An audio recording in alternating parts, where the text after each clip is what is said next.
Montana Judicial Performance Evaluation Commission, JPEC, will be in order. We'll take roll at this time. Commissioner Doan, I think he is excused. He had something else going on. Commissioner Lockerbie. Present. Commissioner Elbers. Present. Commissioner Eck. Present. Commissioner Pag. Here. Commissioner Kriegel. Present. Commissioner Laszloffy. Here. Commissioner Rigby.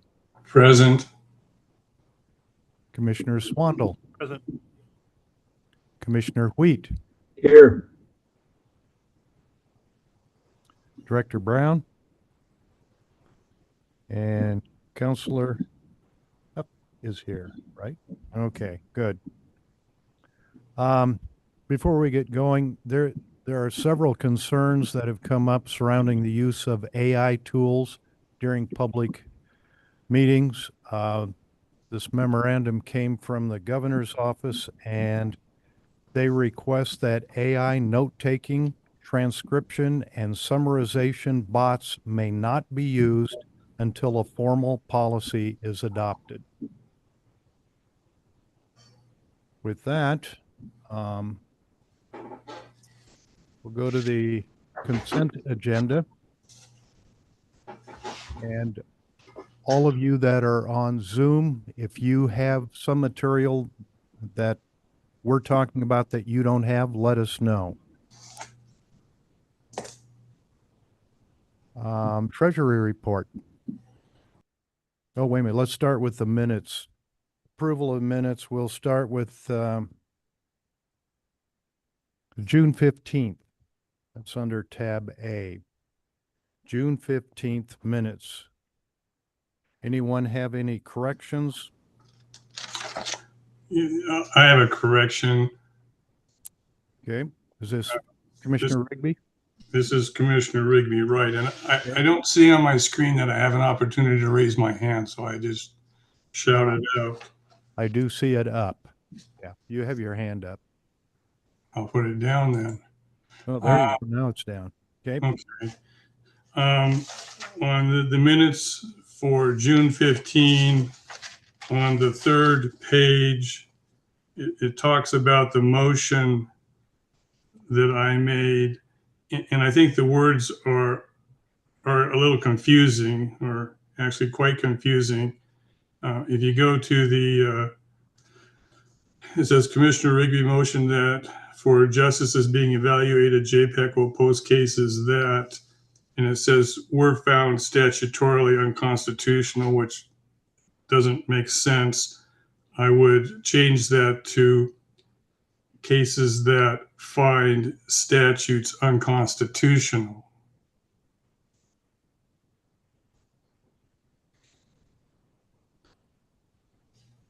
That find statutes unconstitutional. Right.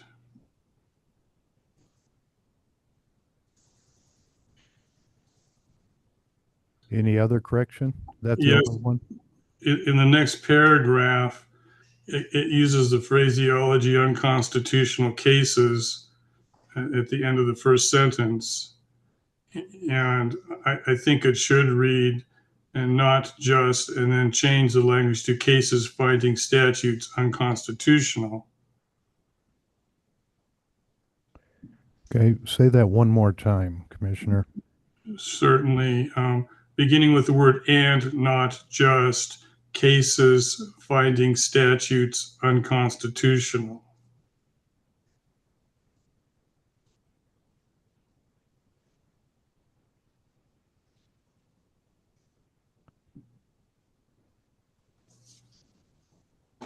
Okay. That's all. Okay. On these corrections, anyone object? Okay, Director Brown, you've got corrections there. Okay. Any other corrections on the minutes of June 15th meeting?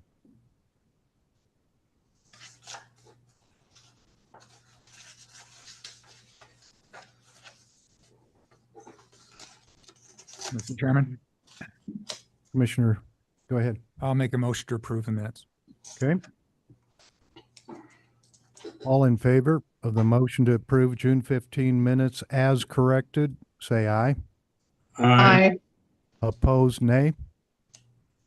Okay, June 15 minutes are approved. Next, we'll go to the June 23rd minutes. That was a Zoom meeting. Are there any corrections to those minutes? Any corrections? Okay, if not, I'll entertain a motion to approve the June 23rd minutes as well. Mr. Chairman, I'll make the motion. Okay. Motion is to approve the June 23rd minutes. All in favor, say aye. Aye. Aye. Aye. Opposed, nay. Okay, passed unanimously. Next on the agenda, Treasurer Report.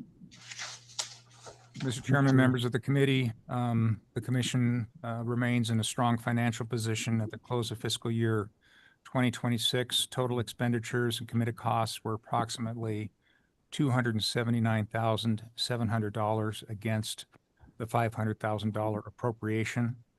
That means about $220,300 reverted at the end of the fiscal year. One of the more significant accomplishments as we got our start during this fiscal year was the executive director's coordination of the survey contract, allowing approximately $113,500 to be accrued before the year end, rather than impacting this year's budget. In addition, Commission approved general counsel retainer of up to $75,000 for legal support during our startup and our initial operations. FY27 puts us in a favorable financial position. Expenditures are minimal and projected costs are well within the annual appropriation. As required by SB 45, the Commission will eventually make budget recommendations to the legislature, which might be something worth discussing at some point, Mr. Chairman. Thank you. Any questions, comments for Commissioner Lockerbie?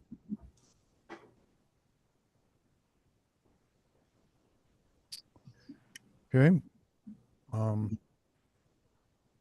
As far as funding for JPEC, I had communication with the governor's office about seeing whether we could get in the governor's budget next session, and they referred me to the DOJ.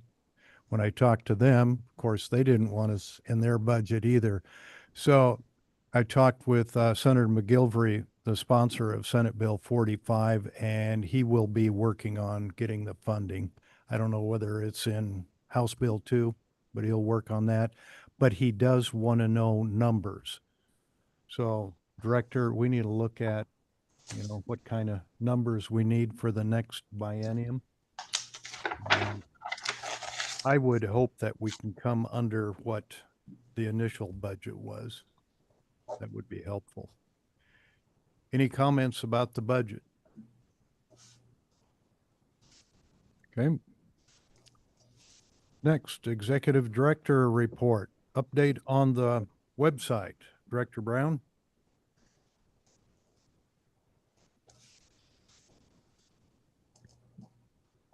Thank you, Mr. Chairman. I'm going to screen. Director, you need to get it closer so we can hear you. Is that a little better? A little bit. Get closer. All right. How's that? Okay. Okay. Quick update on the website. I can give you a quick, actually, if the commissioners have accessed it, I think I've sent out the web address. It is jpecmt.gov, and we do have some of our initial language up there. We also have language that alerts the public that we will not be offering voter information until 2028 is the soonest that'll come. And then also the agendas and minute meetings are posted on that. And I continue to work on that as well. I'm even considering, I guess, looking at some outside help with it to make it more professional and more user friendly. So I'm I'm looking at either going in-house with DOJ, seeing if they have anyone. I know they had their person that was their kind of web developer take another position, so we may have to look outside for that, just to do a little with the web design. My skills are enough to get stuff up there, but I think something truly professional needs someone else's expertise on that. Any questions? Yep, questions on website? Have some of you accessed it already and been able to get on? You're on it? Okay. All right. So it's a work in progress. It is a work in All progress. right. Okay. Director, go ahead. Utah training? So this last week or earlier this week, I was in Utah for training. I attended I essentially went through their courtroom observation training with staff. That there's a staff member that does all the coordination and collects all the surveys and so forth. And they have a very robust volunteer system down there. They run 50 to 60 volunteers all around the state, largely condensed there around Salt Lake, but about 50 or 60 around the state that do their courtroom observations for them. It's an impressive endeavor.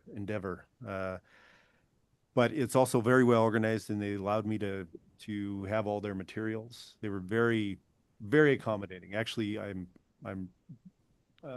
think basing this legislation off of Utah's program and model was a great idea, because they have an exceptional staff.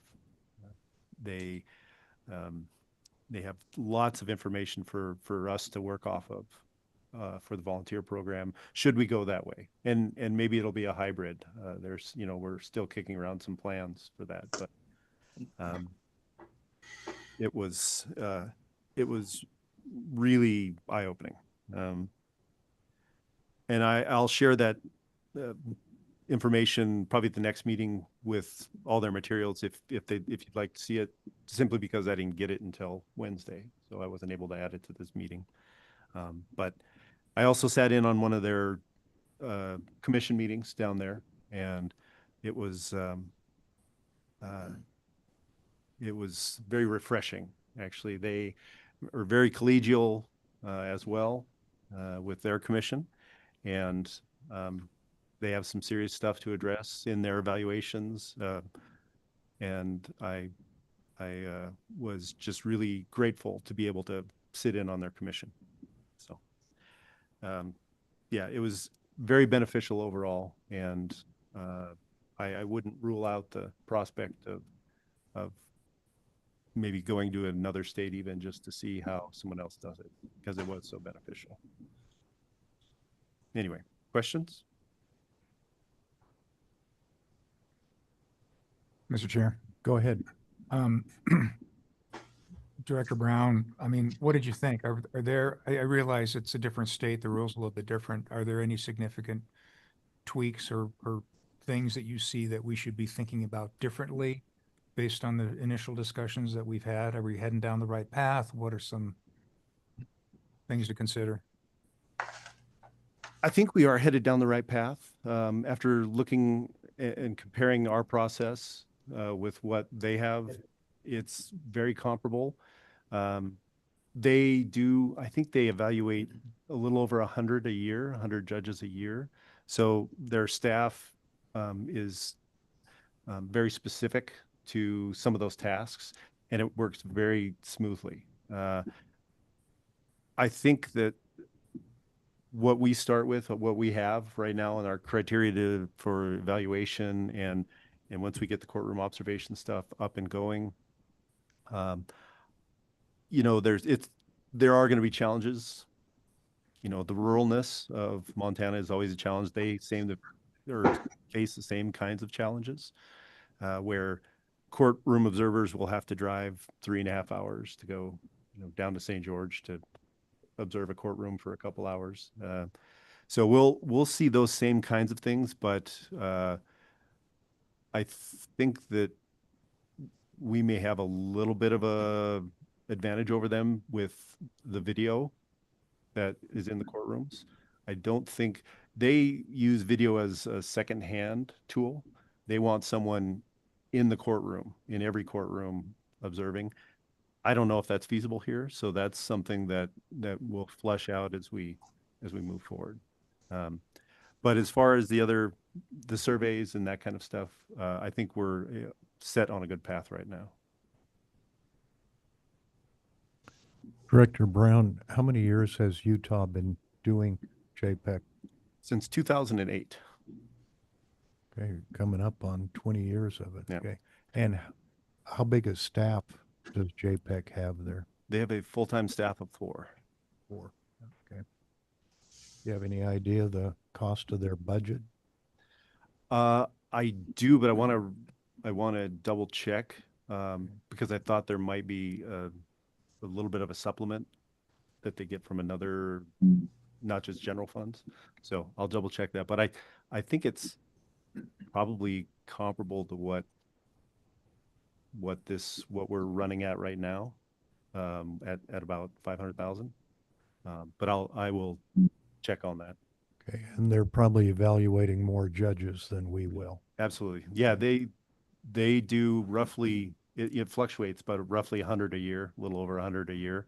Whereas right now with district courts and the Supreme Court, we will do 35 at most, just because of the way it falls. Any other questions on Utah? Okay, midterm evaluations, Director. Okay, I have a little graphic for this one. Let me pull that up and share that.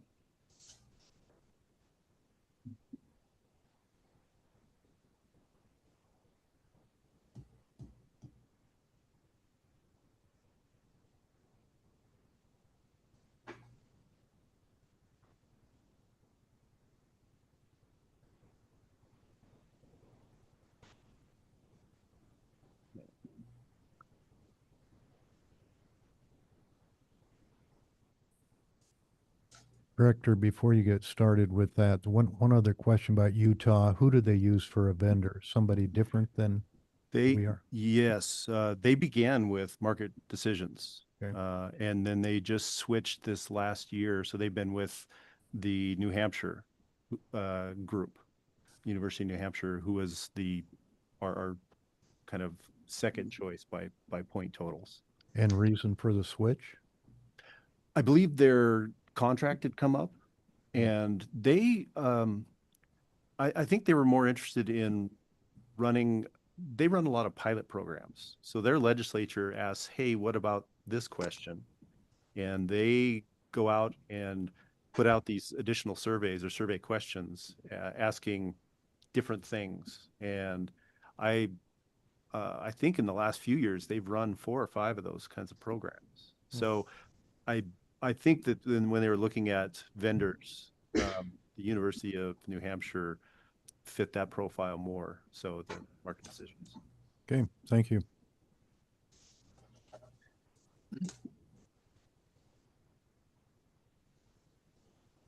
Okay. So here's just a quick graphic of what we're looking at.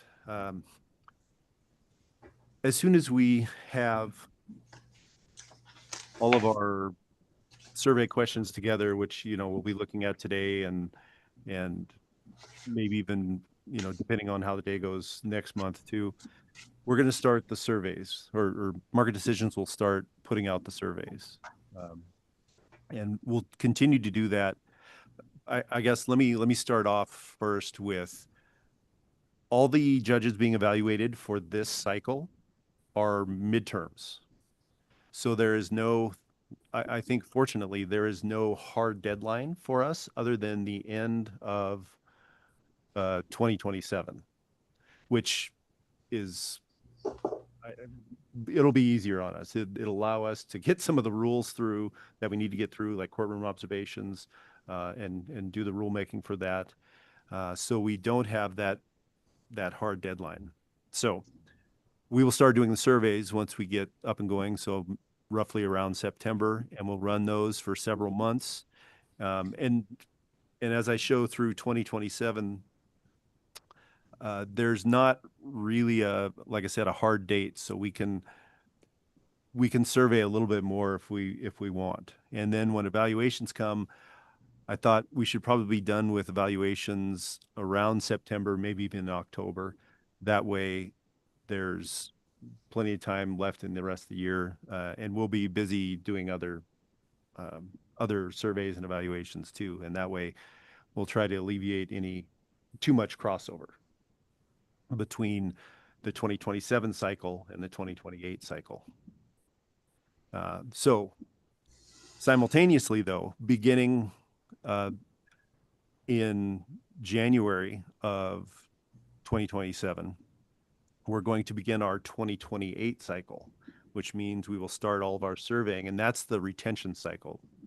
That's the one that voters get to see the material that the judges or the evaluations that the judges have.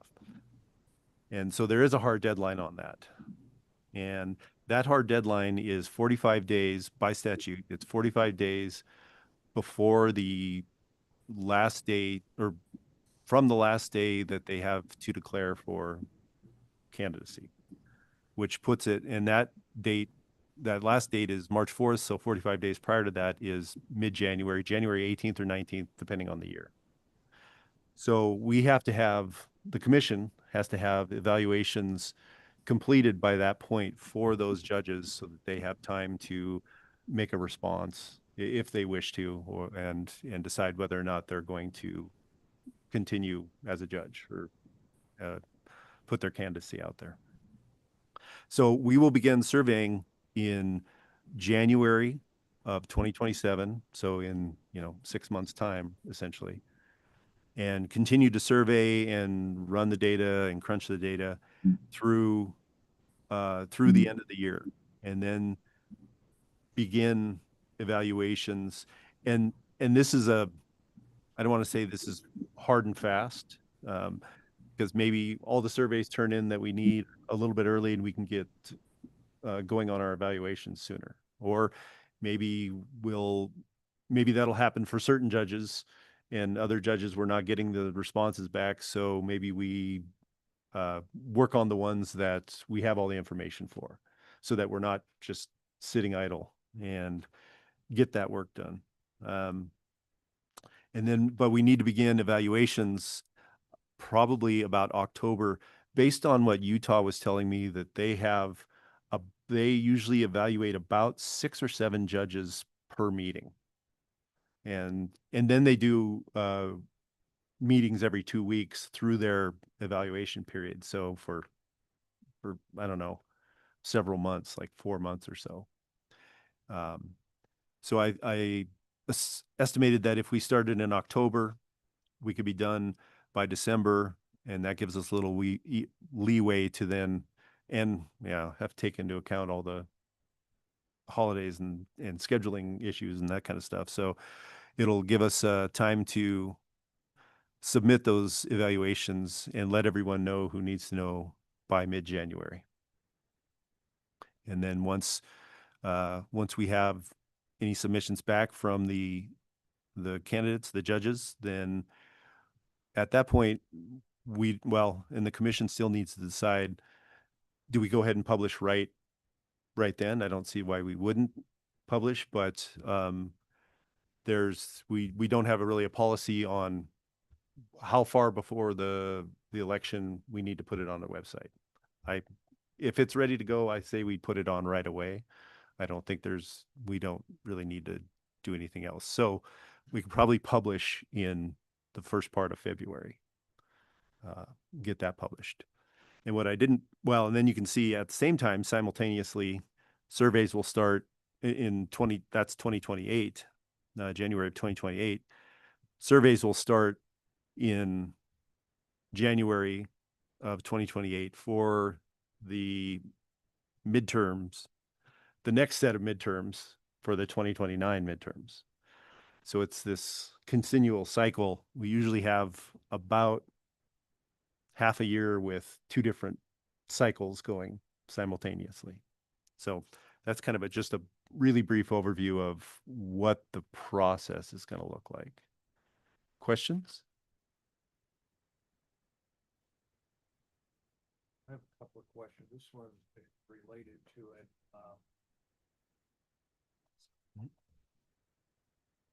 Thank you. The website does it explain now why there's no information for this election cycle?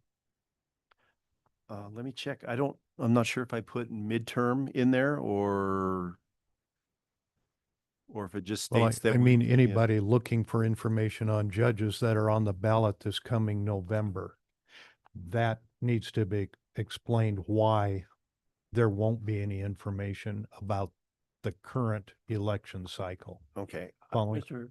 Yeah. Chairman, it's on here. It says that they won't start collecting until 2027. So, Not in depth, but it just Yeah. says, yeah. and so Okay. it explains why they won't have anything really, if you just read it. So, Okay, good. Another question, in Utah, when they met about dealing, you said judges, 6 judges at a time. Were some people on Zoom? Is there a security issue with a Zoom and having meeting Tho- about that? Yeah, those evaluations are executive session. I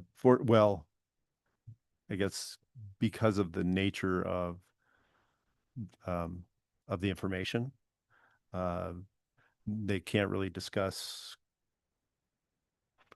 a lot of that.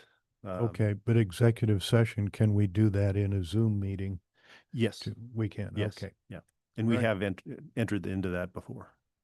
Any other questions so far, commissioners? Okay, Director? I think that's about it for that section.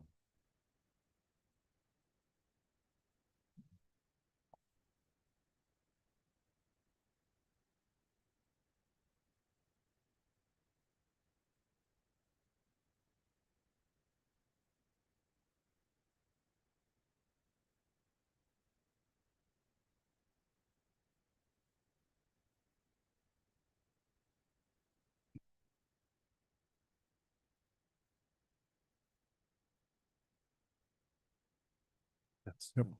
Go ahead, Jeremy. oh, no, I guess I did miss one. So the other, C1 on that, so right below that, the number of judges being evaluated. So we're going to be evaluating 35 judges this midterm cycle. And the next cycle, which will be the retention cycle, there are only 10 that we'll be evaluating. Okay. Would it be possible to get a list to the commissioners of those 35 and then the 10? Did you have them all? I I got- did. Okay. I think electronically they went out. Yeah.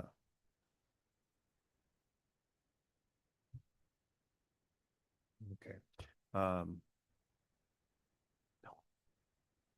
Hang on, I can bring them up here.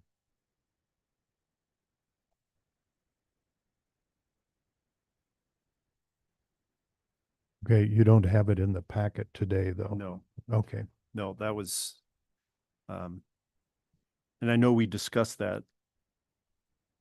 Did I? Yeah, I Okay. did have a breakdown. Hang on. is there anyone that did not get that list? Okay.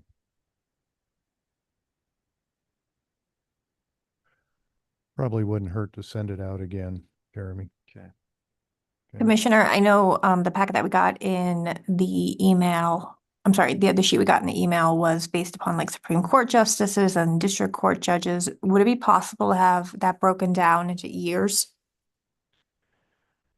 Director? Yes, I was just about to send, I have it. Hang on, let me share this on the screen.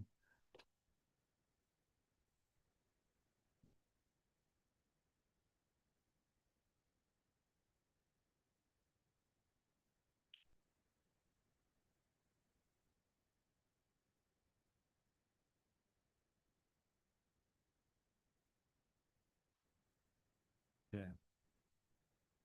So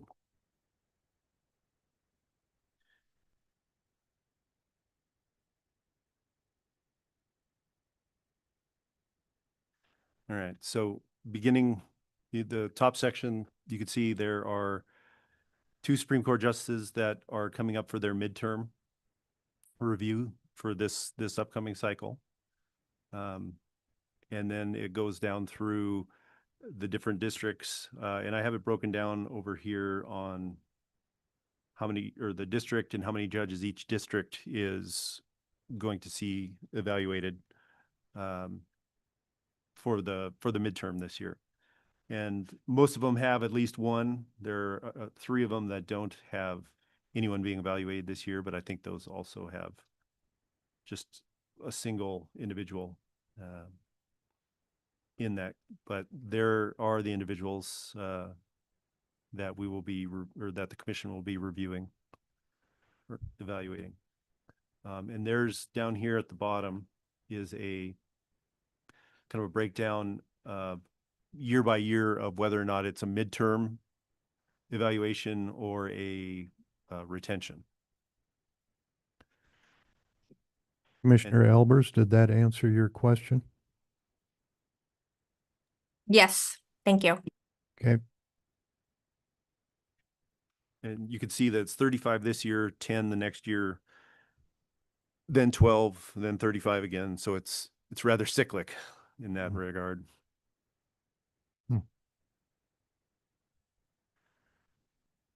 Any other questions?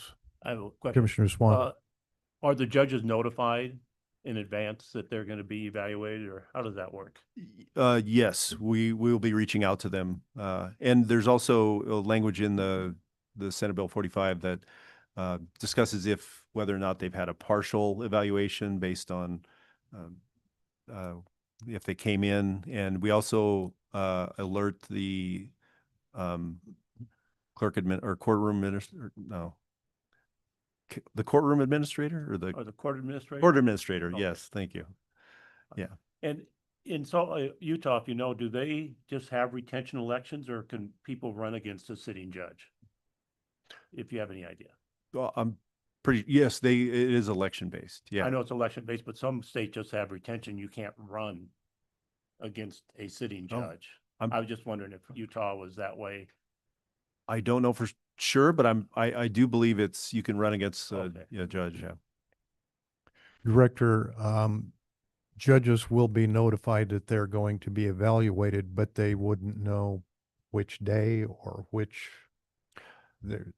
Well, no, because they aren't really contacted for any of the survey. It's the courtroom observers are probably the only ones that they may pick up on if someone goes and sits in their courtroom or is on a Zoom.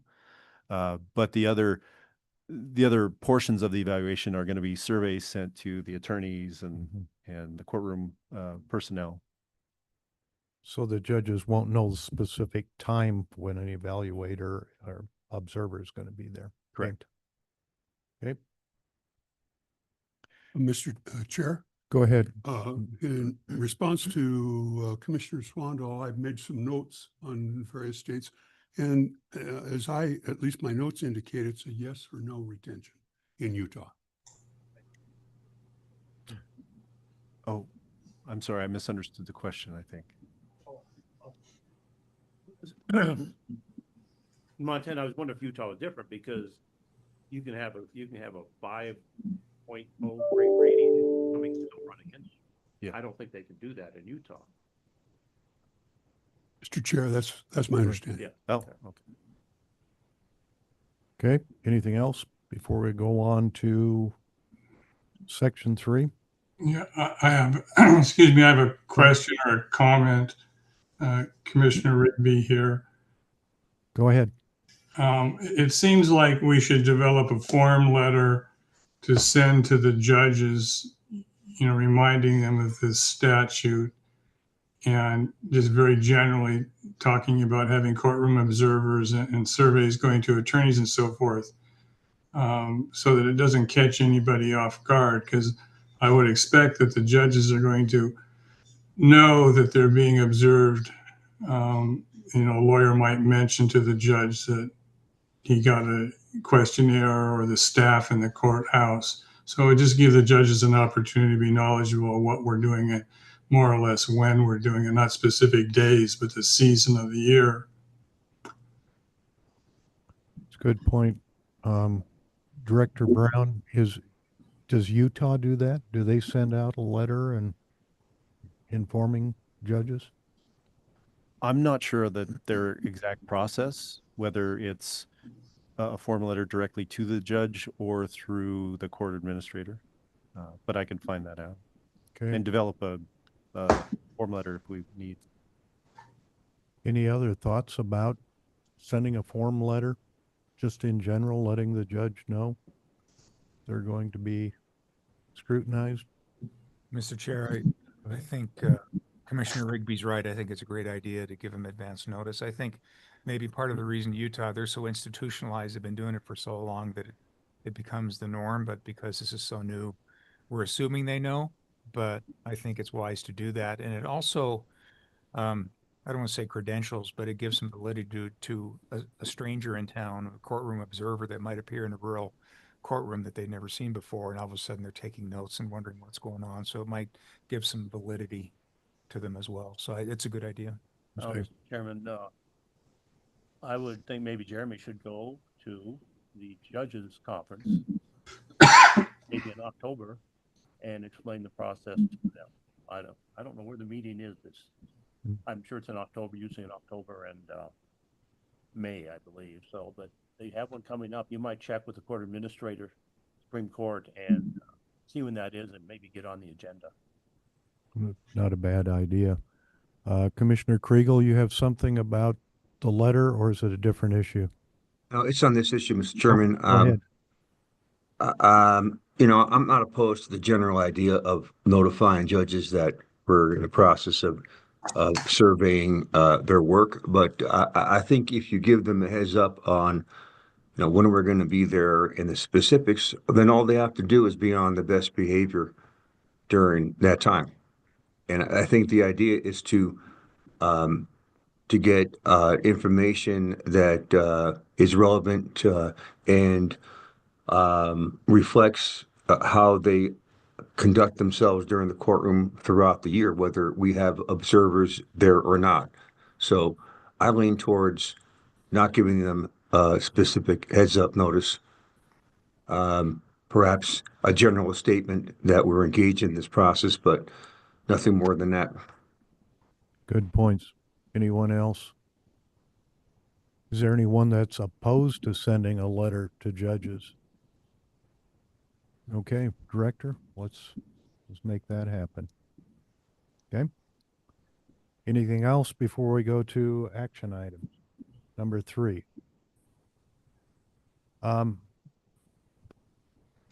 Before we get going with evaluation criteria, you'll notice that public comment before voting on each action item. That was something new to me, and talking with Counselor, I guess we're going to do it for public input. So if it feels like I'm asking for a lot of public input, that's by design here. And before we get started too, Director Brown's going to talk to us about ARM, Administrative Rules of Montana. The rules we establish have to be put into ARM, the Secretary of State. So, Director Brown, you want to explain that to us? Okay, we'll let Counselor Hupp do it.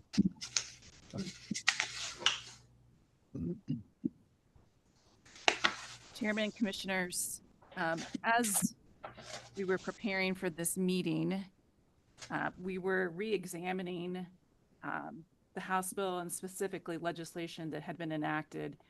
And in looking at, and I'm going to give you a specific site, Montana Code Annotated 31-1702, that talks about evaluation criteria and talks about rules governing courtroom observation. There are certain cases that the commission is going to need to initiate rulemaking. So specifically, the statute has laid out certain criteria that the commissioners need to apply when evaluating judges. And it's very specific, and that's set forth in 1702 subsection 3.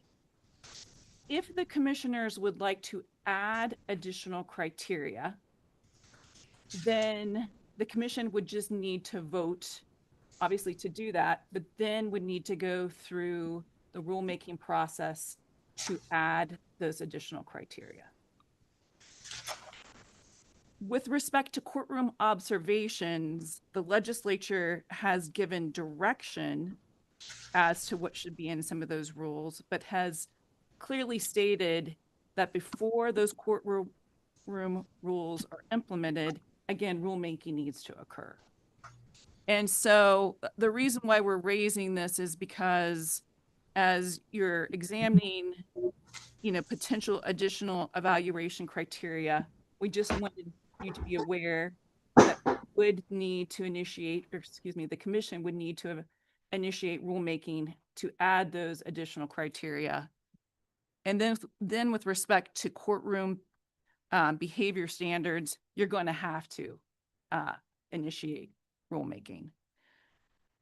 Why this becomes, why we're raising this now is partially because, as the executive director is wanting to start, moving things forward, including conducting courtroom behaviors or courtroom observations. We all know that rulemaking can take some time.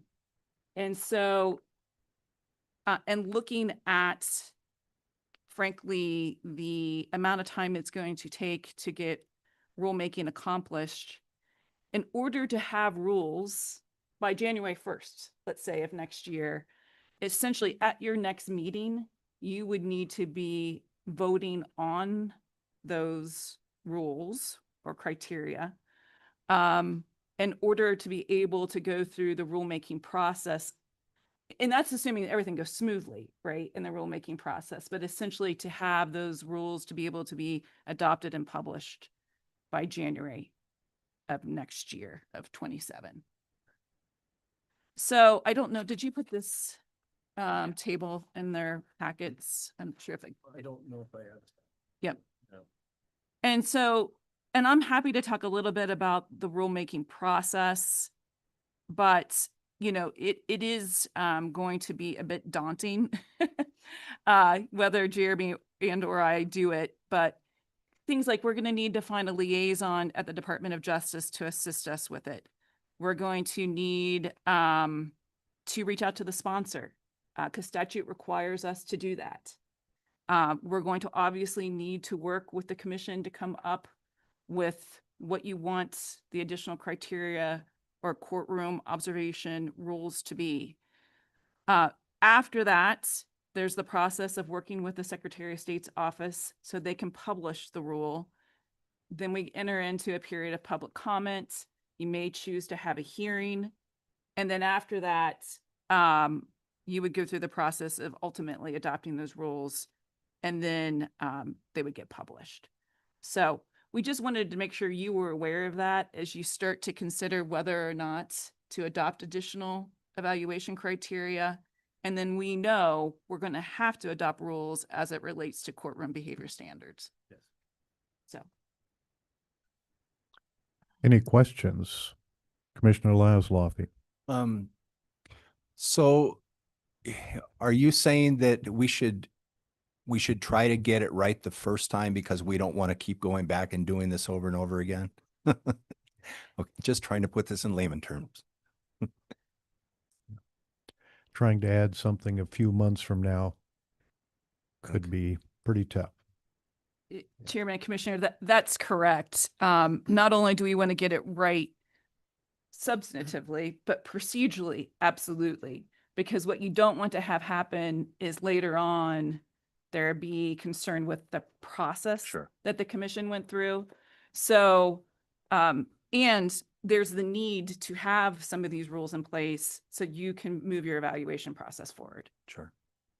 Okay. Counselor, how about, I mean, we're talking about tough to add a rule several months from now. How about removing a rule? Oh, in terms of modification of it? Yes.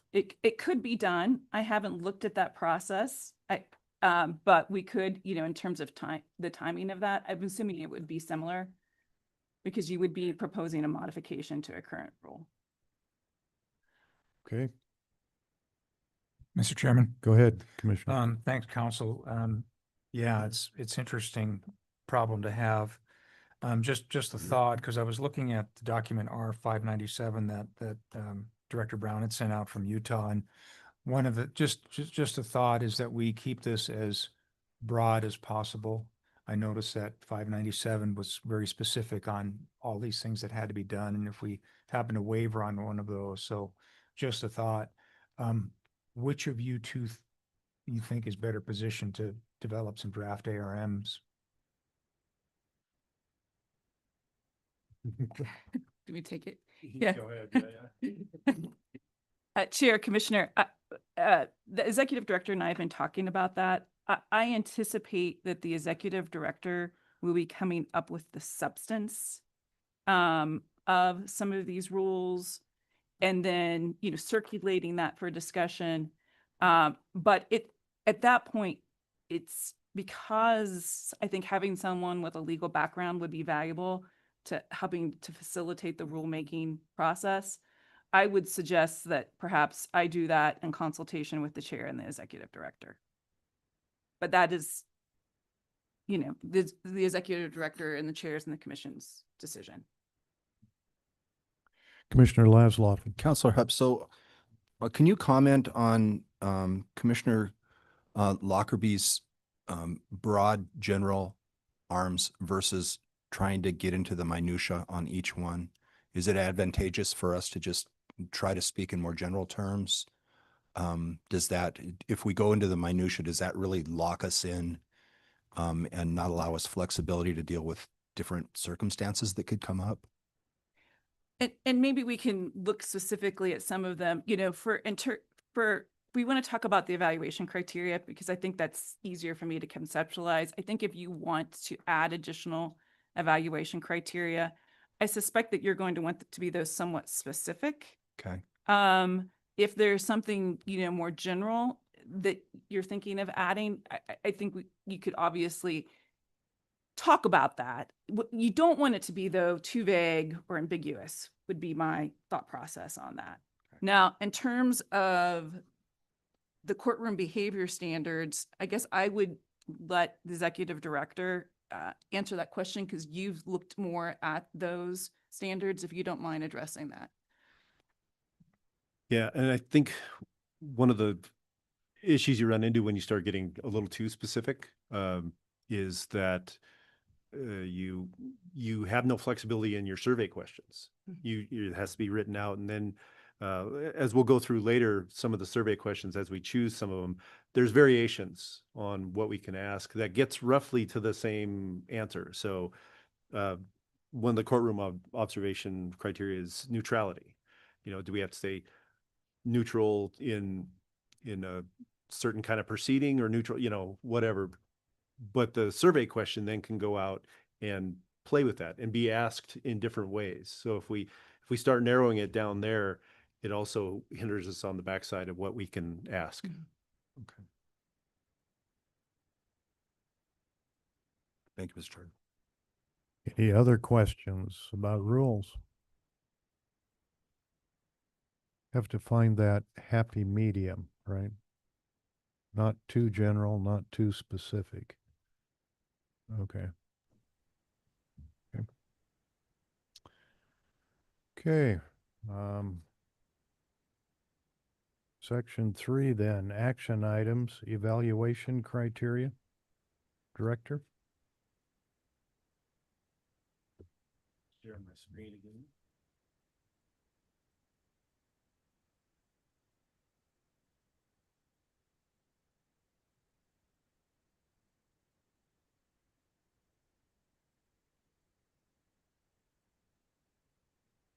Hopefully, evaluation criteria. You got to turn your microphone on.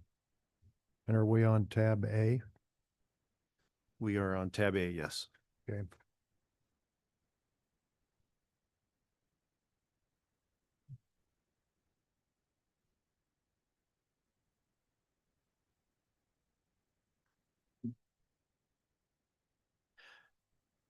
So these are the evaluation criteria that we must use. Am I still on? And um, it's feedback from attorneys, jurors.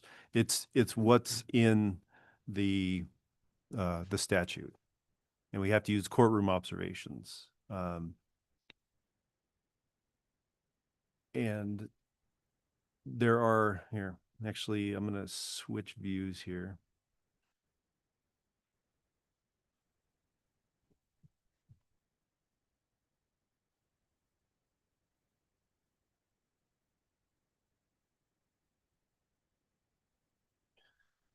Okay, so this is another item that was sent out. And this kind of explains it a little bit more.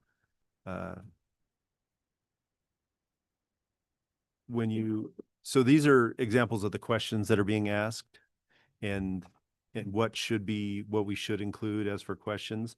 And they're based on the primary requirements of 45B. So legal expertise, administrative performance, and how they're I guess performing in those subcategories. So there's administrative, judicial conduct is another one. Legal ability is another. And so there's lots of questions. But is that sharing that page? Okay. So this is what the commission, I guess, needs to think about what's going to be used. Prior evaluations are going to be used, and this is all in Senate Bill 45. Legal ability, judicial conduct, administrative performance, and fidelity to the Constitution. I know there was a little bit of question over number 9 last time.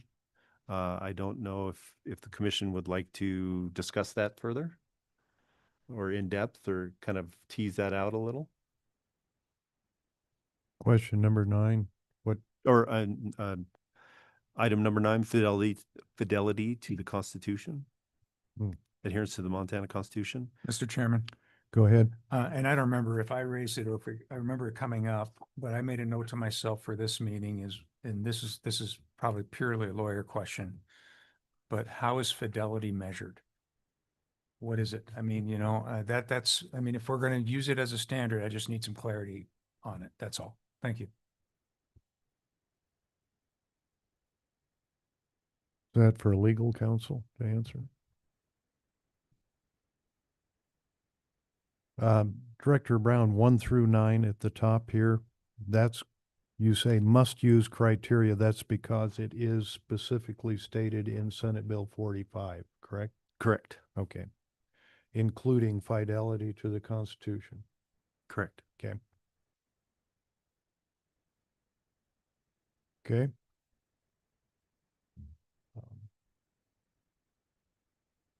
So where are we now, Director?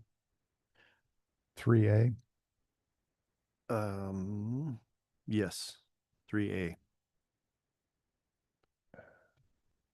Vote to initiate rulemaking for additional criteria? You're looking for a vote that we say, yes, we want additional rulemaking?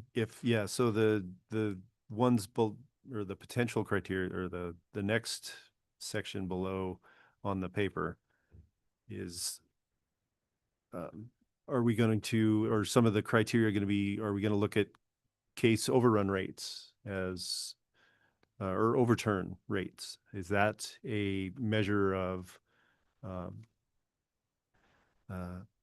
performance for a judge? Whether or not a backlog or their backlog management is taken into account.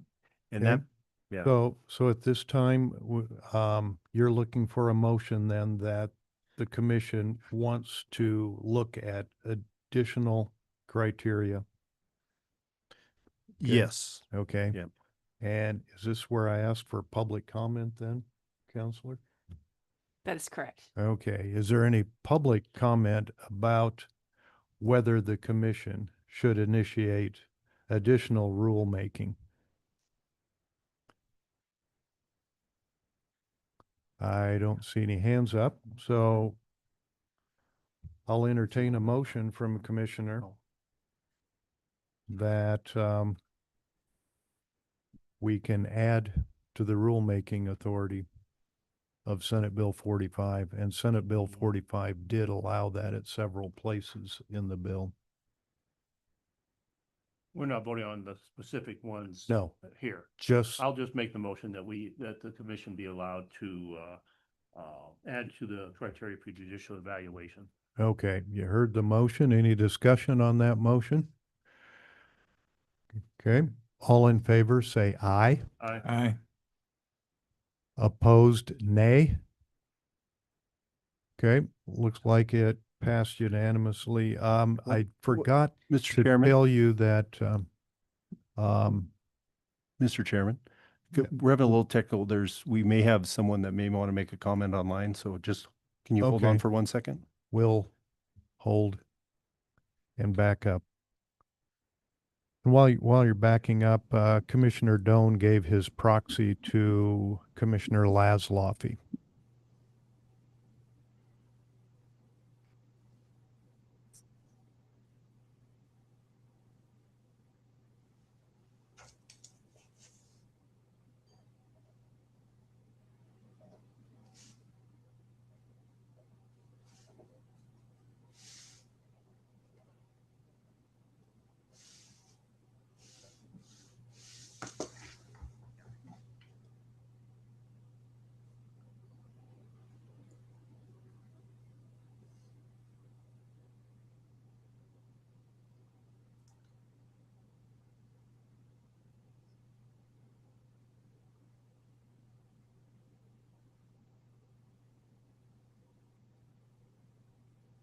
I haven't seen it.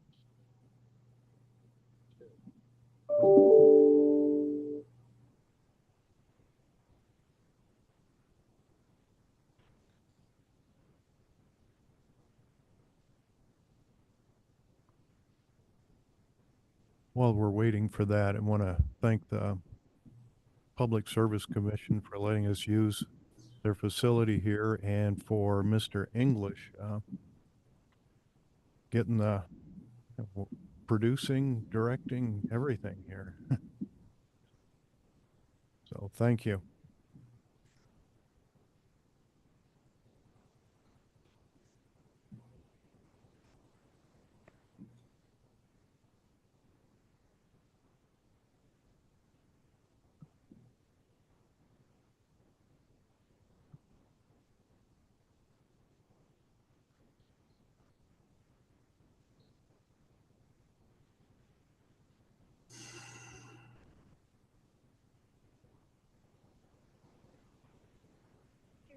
Go. Couple I explained before the waiting. Sure. One of the items, just so the commissioners are aware, that you are required to do as a part of the rulemaking process is to engage the sponsor. Can legal counsel use the microphone, please? Sure. See if I can. Oh, Okay. there you go. Can you hear me better now? Yes, thank you. Sure. So statutorily, you're required to engage the primary sponsor before you, I would say, kick off the rule-making process. So part of the reason why we can't just start the rule-making process immediately after this meeting is because we need to take the draft to the sponsor and engage the sponsor before the next meeting. So just so you're aware that probably the chair, the executive director, or I will be talking with the sponsor, so he is aware of the fact that rulemaking is going to proceed. Counselor, are we looking for their approval or just information for them as to what we're doing? So the statute gives us guidance on that. The responsibility is to inform, to provide the sponsor a timeline, and to give the sponsor the opportunity to submit comments. Okay.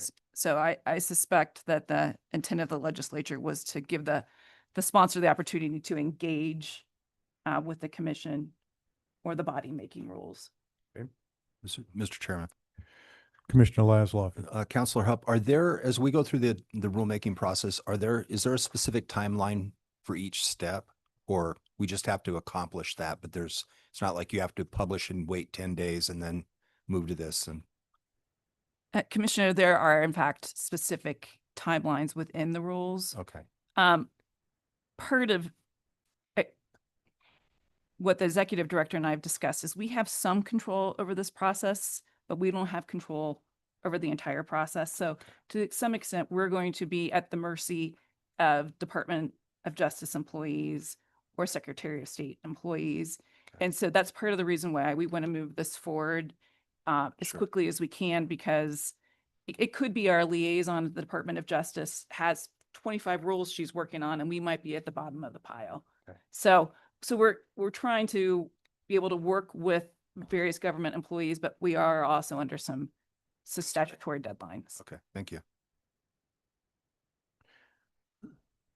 Counselor, along with that, then, the rules don't go in effect until they're published, or when we submit them, if we're waiting, we can't do anything? It's my understanding, and I will check on that and answer that at the next meeting, but it's my understanding that they cannot go into effect until they're published, but I will confirm that. Okay.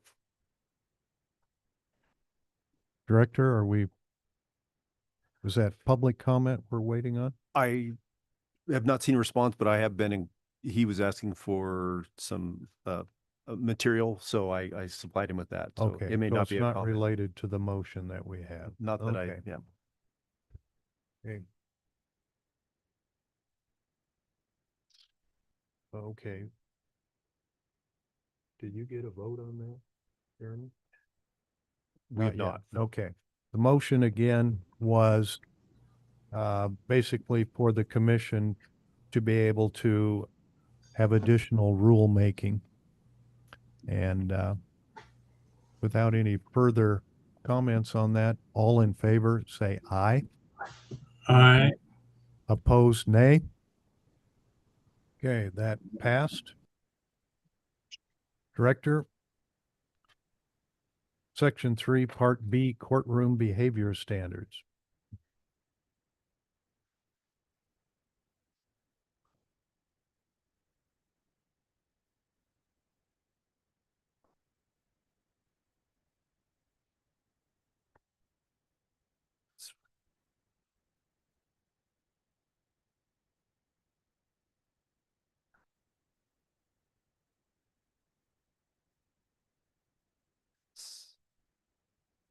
Well, this is what you meant. 1 second.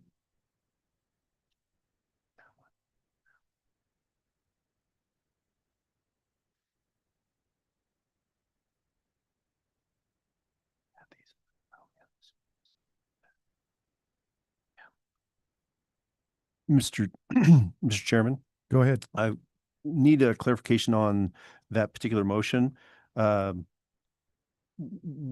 We want to know if it's all of the items under potential and then the additional one for consideration, criteria consideration. So which includes case overrun rates, backlog management, continuing education, respondent classification expansion, and then also the selection method for constitutional cases. That is, so are all those included in that, or is it going to be broken down? You mean included in the motion we just passed? Yes. No, that was just a motion to allow us to consider more rulemaking. Do you want each one of these done specifically as a motion? Well, not each one, but at least, I guess, discussion on or confirmation that those extra 5 items were all going to be covered in the motion. I didn't see the motion as including that at all. It Okay. was just a motion to allow us to do additional rulemaking. Okay. Okay? So you are looking for a motion now for the bottom 5, Yes. which is case overturn rates. Now, were these were brought up at the last meeting as possible? Yes, and at least last meeting and a couple meetings ago. So yeah, these were potentials. Okay, Commission, we could take each one individually and vote it yea or nay. It'd probably be the best way to go. Anyone opposed to doing it that way? Can we have clarification on what the vote's for, please? We had a motion to allow the commission to do additional rulemaking criteria. Now we're looking at document under section C, tab C, starts off must use criteria for judicial evaluation at the top, and halfway down potential criteria for judicial evaluation. Do you have that document, Commissioner Albers?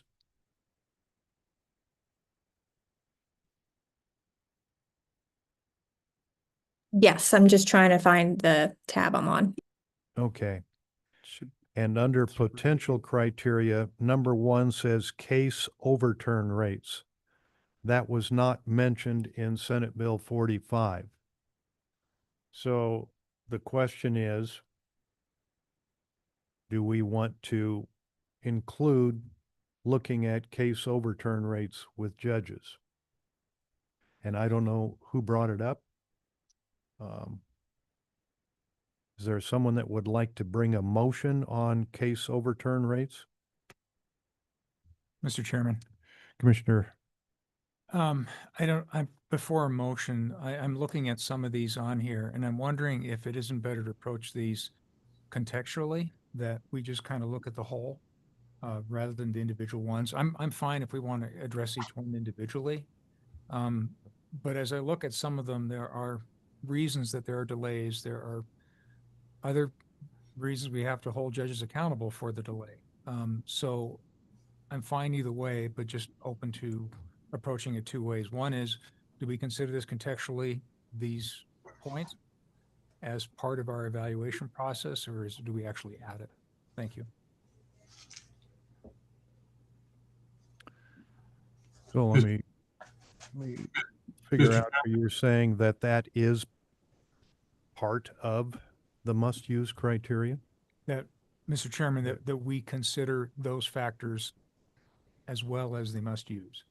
But as an example, if we're going to be talking about education, I'm assuming everybody has to have certain standards in CLE education that they have to get. And if somebody has more education in 1 year than everybody else, is that really a standard, or do we just kind of consider that as part of the overall? Okay. Commissioner Rigby? Yes, it seems like on the case overturn rate that it's similar to a lot of other statistics that the Supreme Court's keeping on the judges. It probably could go to backlog management, might be another example of that. I think what we're going to find is that I expect that we won't have enough information on this kind of this sort, won't have a volume of information that will really allow us to generalize it, because every county is going to be a little bit different. I mean, if you had a big trial show up in one county, all of a sudden that could push things back for months. So I don't think it's necessarily indicative of the quality of the judging. But I think what we ought to do is get the information out for the public. And maybe that's a separate point from whether or not we consider it. If you looked at a case overturn rate for a district court judge, and they've been doing this for 12 years, and they've had every year the worst case overturn rate or the worst backlog management, maybe that's an indicator, but a couple of years. So I guess what I'm saying is it might be part of a general picture. I doubt that it's going to be determinative on any judge. But on the other hand, I think we need to get the information out to the public, which again, maybe that's a separate issue. I'm not quite sure. So you're saying just information to the public and not part of the evaluation? Well, I think both, but I think very little weight would be put on some of these things. I don't see them as all being equal in terms of the quality of the whole judicial package. I mean, if we have a judge that is constantly rude and just disrespectful of everybody in front of them, I mean, that's a serious, serious problem. It's the same if a different judge is a great judge in all other factors, but has a lot of cases being overturned. You know, maybe we want to look into that a little bit further before we put much credence on it. So we're going to be kind of trying to capture clouds here in a sense. It's going to be difficult just because of the low volume to try and draw a statistical conclusion about a particular judge on this kind of information. I think we should include the information, but not put a huge amount of weight on it. Okay. Other comments? Commissioner Laszloffy? Counselor Hub might go first. Chair, Commissioners, if I may, I think if you look at some of these criteria, and I think that this is partially what Commissioner Lockerbie was trying to say, for example, case overturn rates and backlog management, I think, you know, the question is does that fall under administrative performance? If it does, then I'm not sure that you need to conduct rulemaking to add that as additional criteria. That is just one example. So I think that the executive director included these 5 items because these are items that had been brought up at prior meetings. But I think the question becomes is, do you need to actually adopt, or do you want to adopt additional criteria, or are they arguably falling under some of the existing criteria?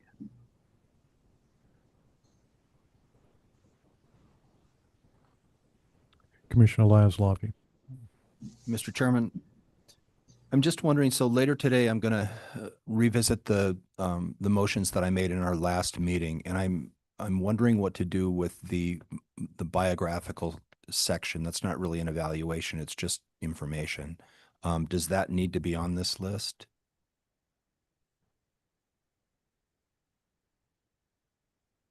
Director? If it speaks to how you will be evaluating that individual, then yes. But otherwise, if it's just descriptive in nature, then I would say no.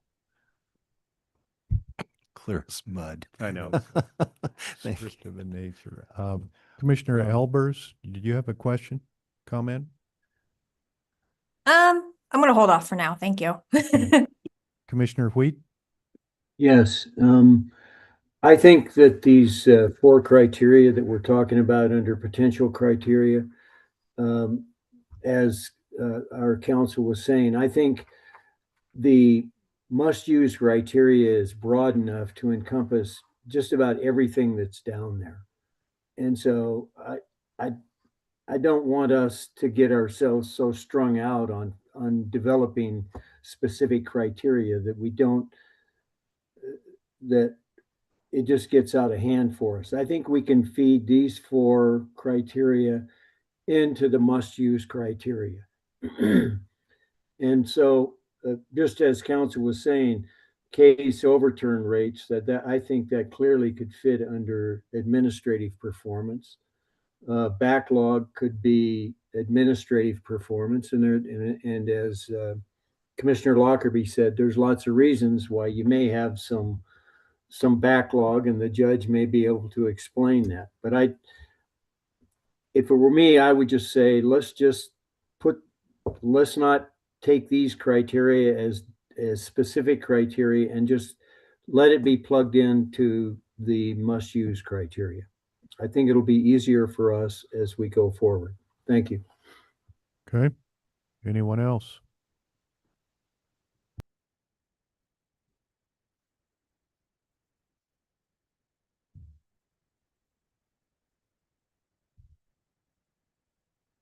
Commissioner Wheat, you talked about the first 4. How about the bottom one on that page, selection method for constitutional cases?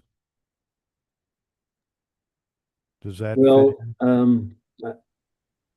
again, I think that if we see that there's a judge that's in at least the observer's opinions or the lawyer's opinions that they're misusing constitutional interpretation or any method for defining constitutional cases, then that could come under their either legal ability or administrative for performance. So I guess I would say let's just stick with the must-use criteria that was defined for us and not worry about these additional criteria.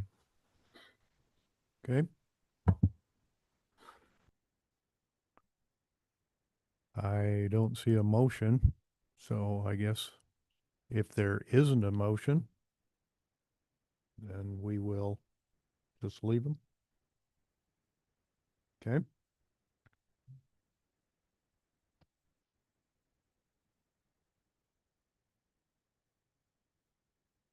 Director, where are we at? 3B. B, bravo, okay. Section 3, Part B, courtroom behavior standards. Director? Thank you, Mr. Chairman. So the document for that, we're on section 3, part B, and we're going to be looking at the Utah document here. Let me pull it up. It's the R597-3. And specifically, I believe it's on the 3rd page. It's under courtroom observations, but it kind of goes down to the next page under section 13. And subsection A, neutrality, including limited, and it goes on to mention several other displaying fairness, impartiality toward courts and its participants. And then it goes down to B, so respect, and then has a list of items underneath that as well. And then item C, and giving parties the opportunity where appropriate to give voice and perspectives in their situation. They tended to keep their stuff pretty vague, or not vague, but ambiguous, so that they were able to work within those parameters. And I hope the commissioners have had a chance to look at that and provide a motion on whether or not they'd like to adopt that. Okay. Before we entertain a motion, is there any public comment on courtroom behavior standards? Any public comment? Got one? Okay.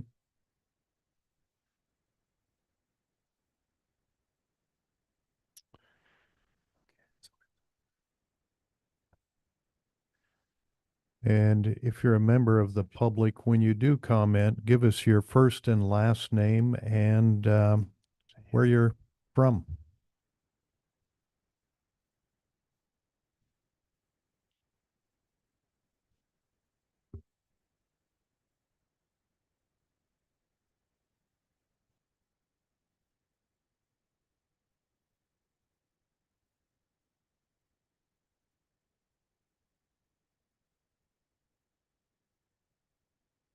Are they muted?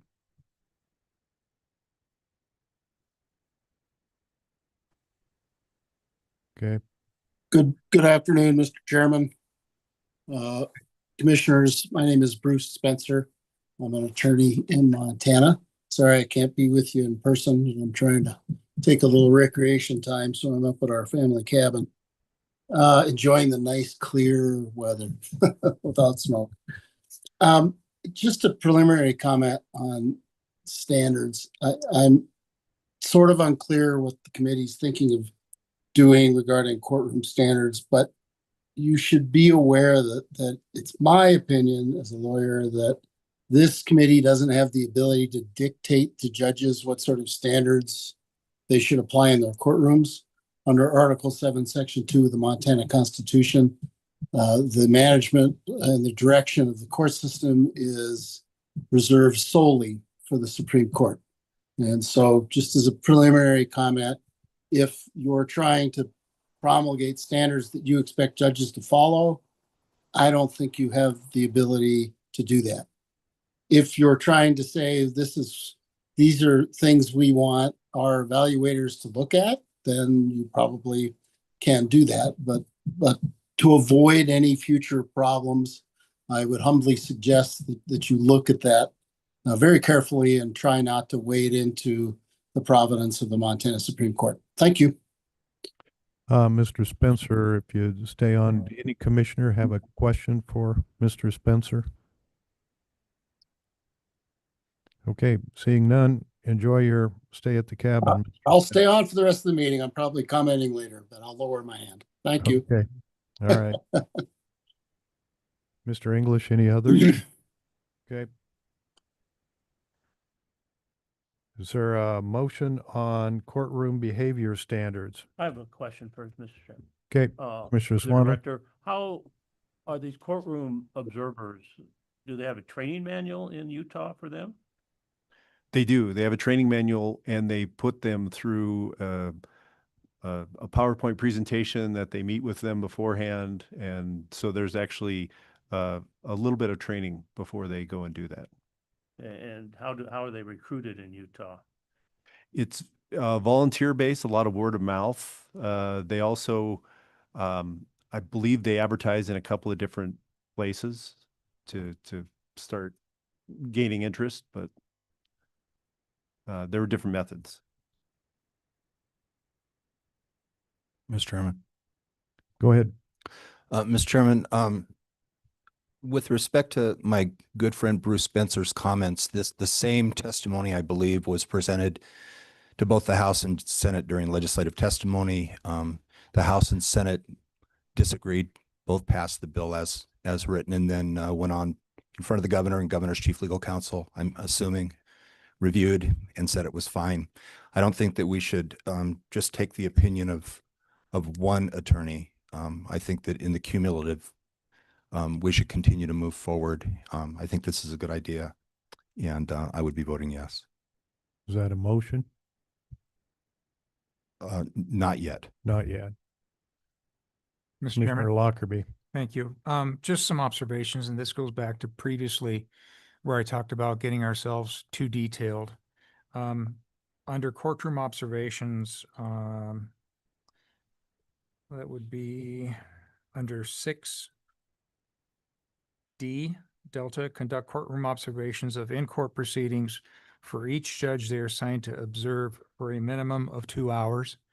I'm probably okay with that, but just pointing it out that now we're getting very specific on exactly how long they have to observe, and there's probably a reason for it, and I understand it. But I'll jump to the next page, which is it's number 10. During each midterm and retention evaluation cycle, a minimum of 4 different courtroom observers shall observe each judge subject to that evaluation cycle. It's the reality of Montana. This is, again, we're locking ourselves in if we adopt the entire section of this, and I would have some concerns in that we leave some openness and discretion. Commissioner Lockerbie, I agree. This is more to take a look at because we haven't haven't gone over these courtroom observation guidelines before. So I think maybe a motion would be better deferred until the next meeting when we can pare this down. Discussion right now, though, would be great. But and we'll need to get this done by the next meeting, but we'll have specifics of what you decide from here and present them at the next one. Mr. Chairman.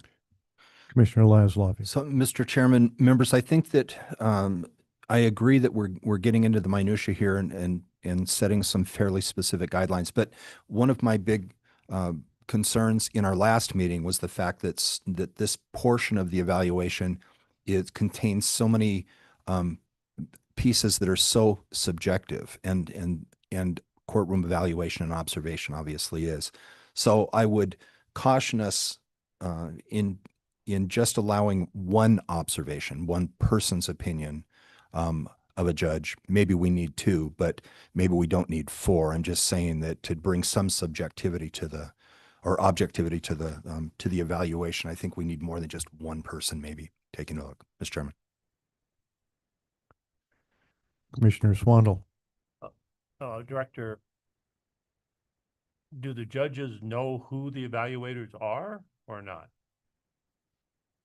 They do not. Okay, And- I know from my experience, there were a few people that really didn't like me, my judging, because of course I ruled against them in the case. And you get somebody like that as an observer, they're not going to be fair, and you're not going to know probably that. So obviously you're right, we need more than one, and maybe we can't say four, but you're going to need a few people. And how do we determine? I mean, I guess you ask them a question if they're biased, or they have any court percentage for that judge, or what happens in that regard? Well, first, the selection of the volunteers is randomized. Okay. So and they have a large pool, obviously, to choose from. So they also, I believe, have kind of a limit on how many times you can do the same judge. You can't do them 2 years consecutively. They do ask, I believe they have a questionnaire that went out, and they do ask, have you interactions? Are you able to be objective about this? But you're right, it's human, and it can be a bit subjective, but the more times someone is reviewed, the greater the chance that the truth will come out. Thank you. Counselor Hupp, if we adopted a rule that said a minimum of 4 different courtroom observers and we only have 2, does that mean we don't do an observation? Chair, that could mean then you cannot use observations as a criteria. That would be my understanding. In Utah I think it is, but Utah does a partial or a partial evaluation. And at that point, you have to let the court administrator know that that's taking place.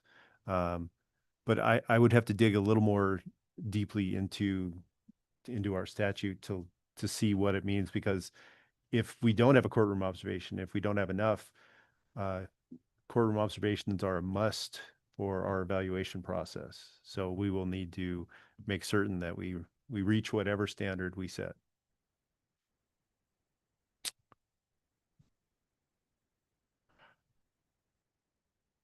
Commissioners, you'd think there'd be parts in Montana where it'd be tough to even get one observer? No, I think You you think can we get observers everywhere. I think that was in every judicial district. There's there would they're be in people? there's people there. Yes. Okay. Are we going to pay observers mileage? I know they're volunteers, but they have mileage and per diem and things like that. They do in Utah. Yeah. They do mileage. I believe if they've gone more than an hour or 2 drive, that they then do lunch as well. I But- think we would have to do that, because if you're going to get Yeah. observers from Bozeman to come to Livingston, or Billings to Livingston, or vice versa, yeah, you're going to have to pay them something. And I asked about their budget for that as well, and I believe they said it was about 6,000 to 7,000 a year Oh, no. that they spent. Yeah. It might be more in Montana if you're gonna, I mean, especially Yeah. in eastern Montana. And the Northwest, to pay somebody. So our budget probably going to be bigger than that, I would think. We'd probably be more apt to get observers than if we at least pay expenses. Yeah. And they do randomize it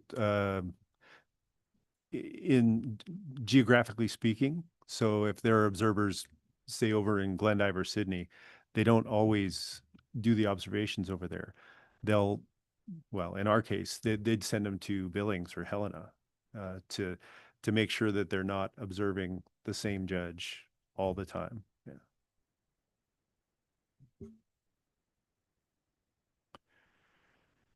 Commissioners, I get the feeling you would like to spend some time on your own going over the criteria and looking at some of those details that could paint us into the corner and deal with this next time.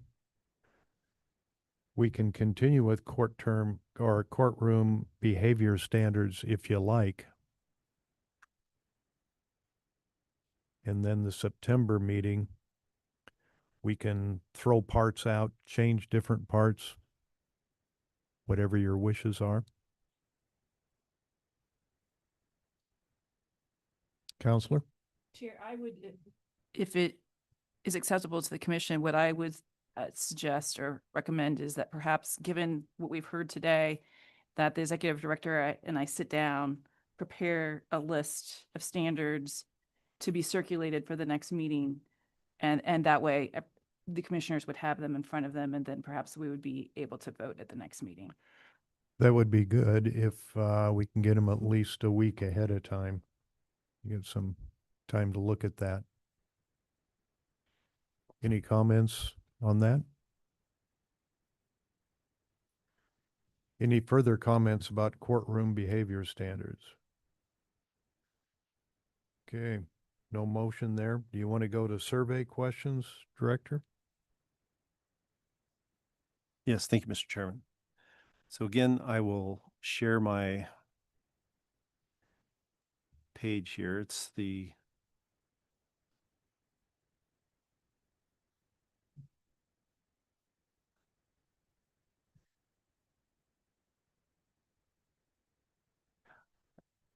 I don't think I included these in the packets, simply because it was an Excel file that was about 100 pages long.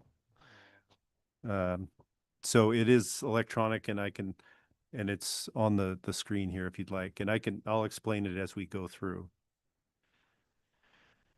So this first section here, this comes from Market Decisions, who is our survey vendor, and they did an analysis on.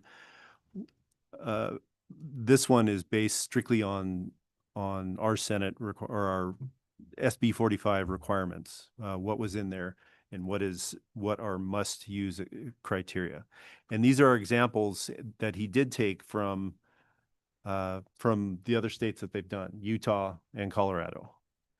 The yellow indicate ones that they would recommend and that are directly linked to our Senate bill.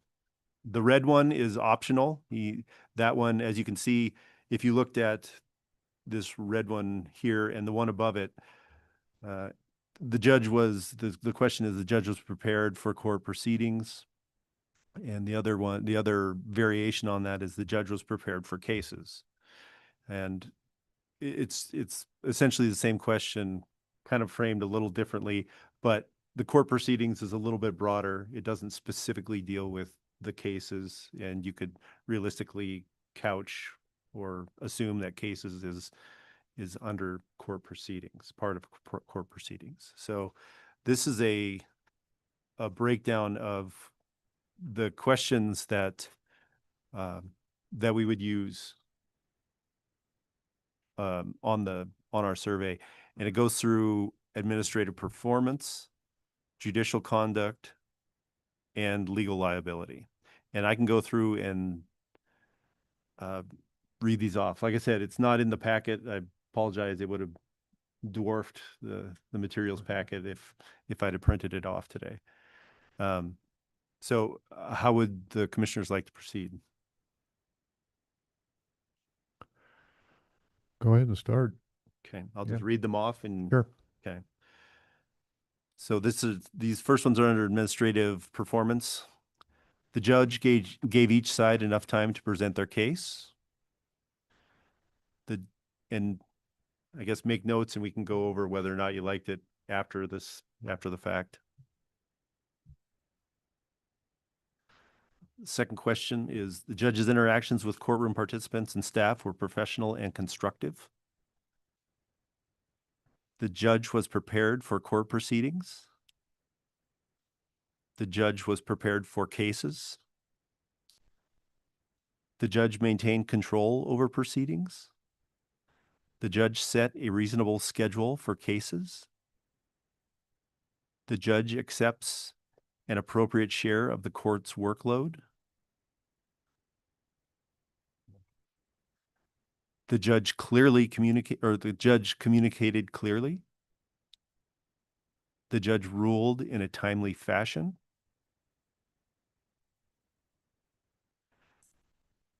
The judge addressed individuals, e.g. attorneys, court staff, litigants, public witnesses, respectfully in the court.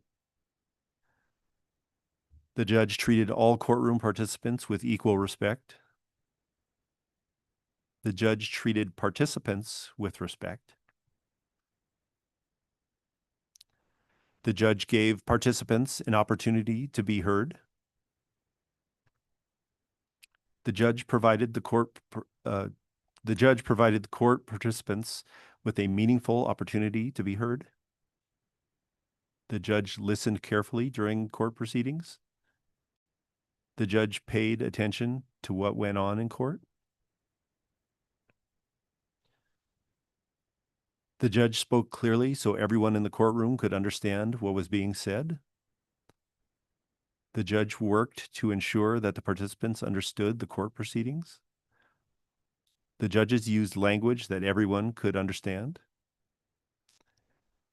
The judge conducted himself or herself in a manner that reflected the integrity expected of a judicial officer.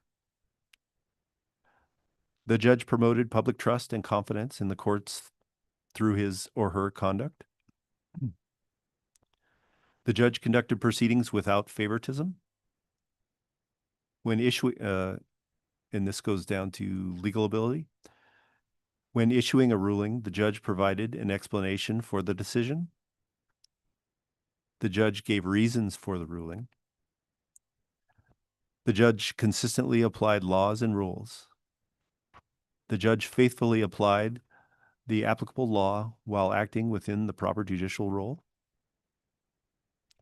The judge's ruling cited the applicable substantive law. The judge based decisions on applicable law, principles, and controlling law. The judge followed the legal rules, e.g. civil procedure, criminal procedure, evidentiary, juvenile appellate, that applied to that case. The judge made adequate findings of fact and applied the law to those facts. The judge considered arguments from all sides before ruling. The judge respected the proper role of the judiciary when making decisions. And we can go over this if you see ones. Like I said, the reds. One of the things that to consider too is survey burnout had by the lawyers. So that's why the ones in red were marked, because they may be a little redundant or a little too closely linked to the other ones, and that we could remove. But the others he suggested cover what we need to in our statute. Is there anything that anyone had ideas about that they would like to see added? Or any other questions about this? Well, as a former judge, excuse me, Mr. Chairman, Go ahead. you have to be able to control your time, and when they said they gave enough time for hearing, that's kind of up to court to set, frankly, because people will talk and talk and talk, and they don't, and so you have to be able to set limits as a judge on how much time parties have, or you'll never get anything done. So I'm not sure I really liked that question. And I thought some were redundant. One was listen carefully, one question, then secondly, there was another question, did they pay attention? Well, that's the same question.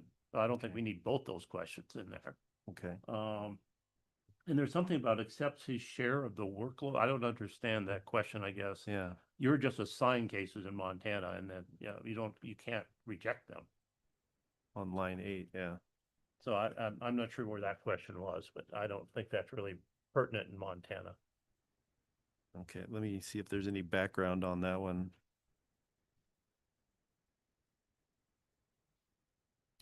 Mr. Chairman. Oh, Just say, and it's for, and you can see there for different members of who we're going to survey, or survey groups, attorneys, staff, and jurors. So those are listed on there as well. That may be more for court personnel, because on attorneys it's maybe, but yeah. I'm just not sure how it's relevant at all in Montana, because you're assigned cases. And of course, if you're a single district judge, which most of them are, you just get them all. You don't have you don't have the option to say, no, I'm not going to take that one. I mean, you can recuse yourself, obviously, but somebody's going to take that case somewhere. Is that one that you would like to strike then? Yeah. Okay. Commissioner Laszloffy. Yeah. Mr. Chairman, in this section, I really think we need to be counting on the expertise of the judges and attorneys that sit on the commission. And I would agree, but there's a lot of extreme subjectivity in these questions. No. Mr. Chairman, Go ahead, Commissioner Rigby. yeah, I would like to suggest that we send this back to the drafting board and that Jeremy develop 3 different questionnaires, one for each group of observers, attorneys, and judicial staff, and try and pare the questions down, because nobody wants to go through and answer whatever number of questions that are here. People's time is too precious, and we're relying upon volunteers really to fill these out. The attorneys also are the volunteering to do it. So I could process it much better if we had separate questionnaires prepared and cut the questions down, because there's indications on the chart that they're redundant. And we just had one comment that some of them don't make a lot of sense in this particular context. Thank you. Are you suggesting the director put that together? 3 different? Yes, with the assistance of the general counsel. Okay. I think it would kind of fall together once they start working on it. But we don't need 10 different questions on the same topic. Right. And then we can tweak it as needed. Yes. Okay. Yes. Commissioner Kriegel.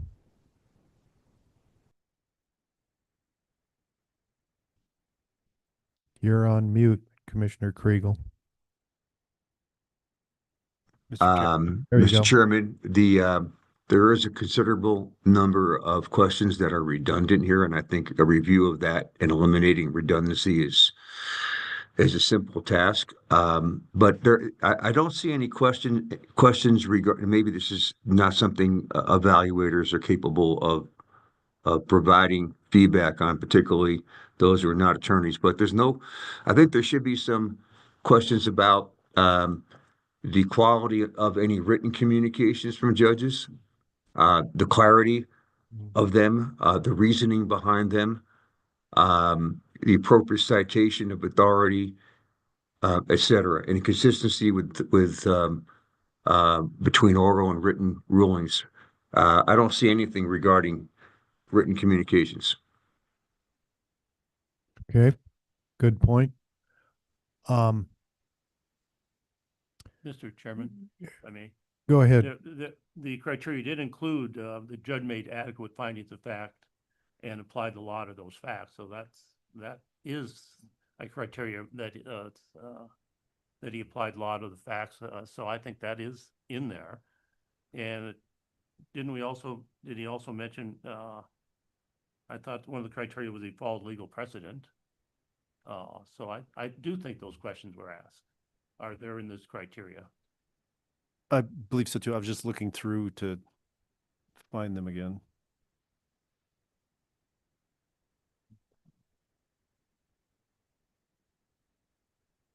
Yeah, the issue of ruling, judge provided explanation for decision. Judge gave reasons for rulings, applied laws consistently, faithfully applied applicable law and acting within the proper judiciary role. Are those covering essentially? Okay. Maybe Mr. Kriegel, Commissioner Kriegel doesn't agree with that, so. Mr. Commissioner, Mr. Chairman, ahead. I'm not able to hear that comment, and I'm referring to written communications with which there is not a question about the clarity of written communications. This all seems to be focused on oral communications. Which group would written communications apply to? Attorneys? I would think so. Courtroom staff? No. Probably not as much, probably attorneys. Jurors? No. No. Okay. That's a good point, Commissioner Kriegel. And I guess what I'm hearing is, commissioners, you're not ready to vote yea or nay on anything here today, but you want separate survey for the jurors, the attorneys, and the staff? And you'd like the director and counselor to put those together and apply them to Montana, where a lot of the judges are all by themselves. But what I would like for each commissioner to do is give them in the next week something you think should be in or something that should be taken out. Let them know within a week so they can get that put together for us then to look at a week before the next meeting. And if you're like me and you procrastinate, don't say anything when September's meeting comes up then. Mr. Chairman. Henry Kriegel, go ahead. I'm sorry, I should have lowered my hand. Okay. Mr. Chairman, apologize. Okay, we like hearing your input though. Mr. Chairman? Yeah. I might point out that it does break it down by whether it's an appropriate question for the attorney versus the staff versus jurors on there, on the Excel file. So the question's asked and then later on it says these are appropriate for, but if you would like something even more pared down and separate, maybe a little more easily reading than this giant table, then I can do that. Like this. That one. Okay. Yeah. Yes. The, Okay. yeah. So, Mr. Chairman, I have a question. Go ahead. Do we have similar observations being made of our one appellate court, the Supreme Court, that are different than, obviously you don't have jurors, but the questions in fact are different, in part at least, than what you would ask of a trial court judge? Did they do that in Utah, or am I just imagining a distinction that doesn't exist? No, there's slight difference. Hang on, so here's on your screen, there's the questions for the appellate that are developed, or for our appellate that's developed. It's in the packet too. They have appellate survey questions. Okay. So really for applying it to Montana, instead of saying appellate, it should say Supreme Court survey questions. And that, yeah. That's the kind of applying it to Montana Yeah. needs to be done.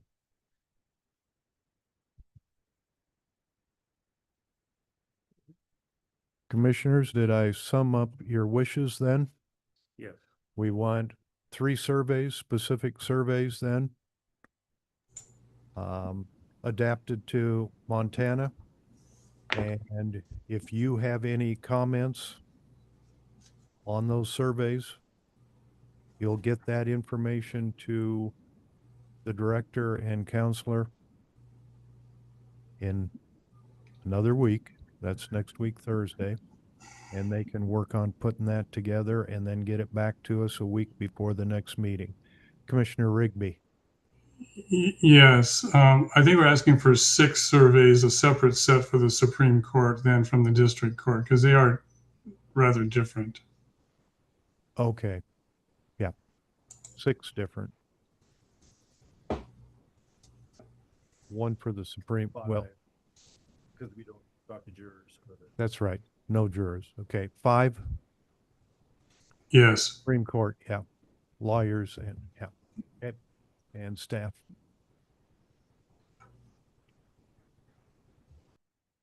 Comment? Just a quick Counselor? question in terms of format, is having the questions in a table format like this acceptable for the commissioners, or is there a format that's easier for you to review?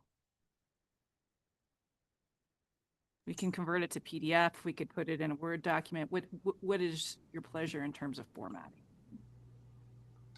Commissioner Laszlovi. Mr. Chairman, I like the Utah JPEC questionnaire actual format that's in the packet here. It's real easy for me to understand. Yeah. It's easy to print off too. Commissioner Rigby. I would just second that comment. Okay. Any other commissioner comments? Okay, so we have no motion on survey questions, and staff is going to be working on putting together, I guess, 5 surveys for us for next time, but they're going to get our input in the next week on those. Okay, no further comments on that section. Okay, next we're on section 3D Delta, meeting procedures and policies and draft meeting calendar. Mr. Director.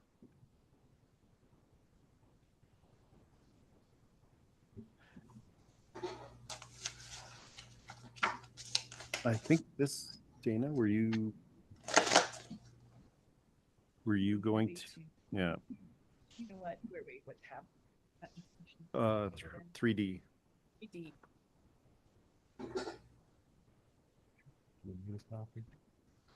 Thank you. Okay.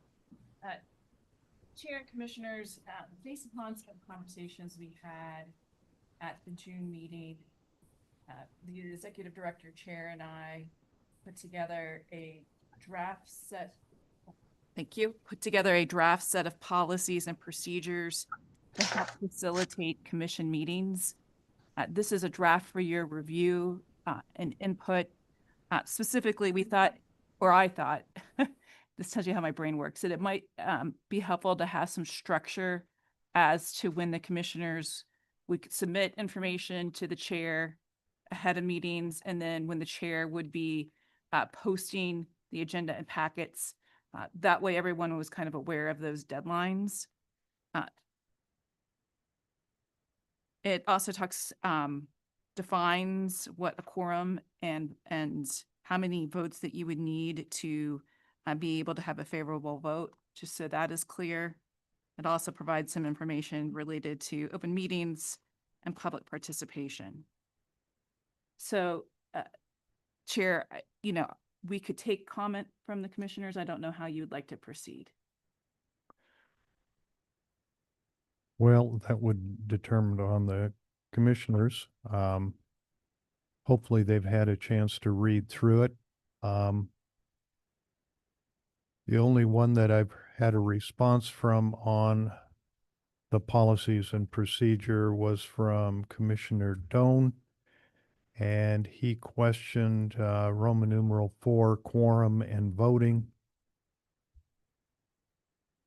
On page 3, starting second sentence, a majority of the commission constitutes a quorum to do business. A favorable vote of at least a majority of the members in attendance at a meeting at which a quorum is present is required to adopt a resolution. I think he felt that that was getting to kind of a small number, could be. And I can't really speak for him, but he questioned that part. Well, Mr. Chairman, I looked at that too, and it seems that if only 6 people show up, then you could have 4 people vote on a policy that a Right. majority really doesn't want. So maybe the wording should be changed there. If that would be the desire, yeah.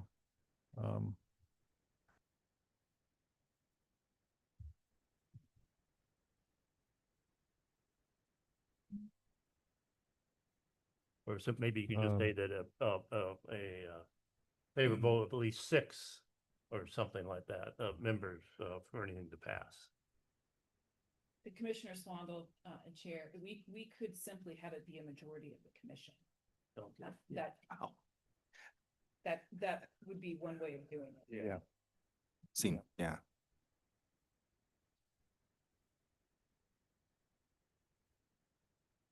Mr. Chairman. Yeah. So for Council Hupp, so does that mean that the commission can't actually conduct any business without at least a majority of the members here? Just a simple quorum's not going to get it. I mean, under this definition, you're going to need at least 6 members to be at any meeting to be able to pass anything. That would be correct. Okay, thank you. And it should I be that, agree. I mean, yeah. that seems like a no-brainer to me. So Counselor, do you have a wording for that? I think you could, Chair, I think you could just say a favorable vote of a majority of the commission. Okay. At which a quorum is present. It's the same thing as the quorum. Yeah. So. Okay.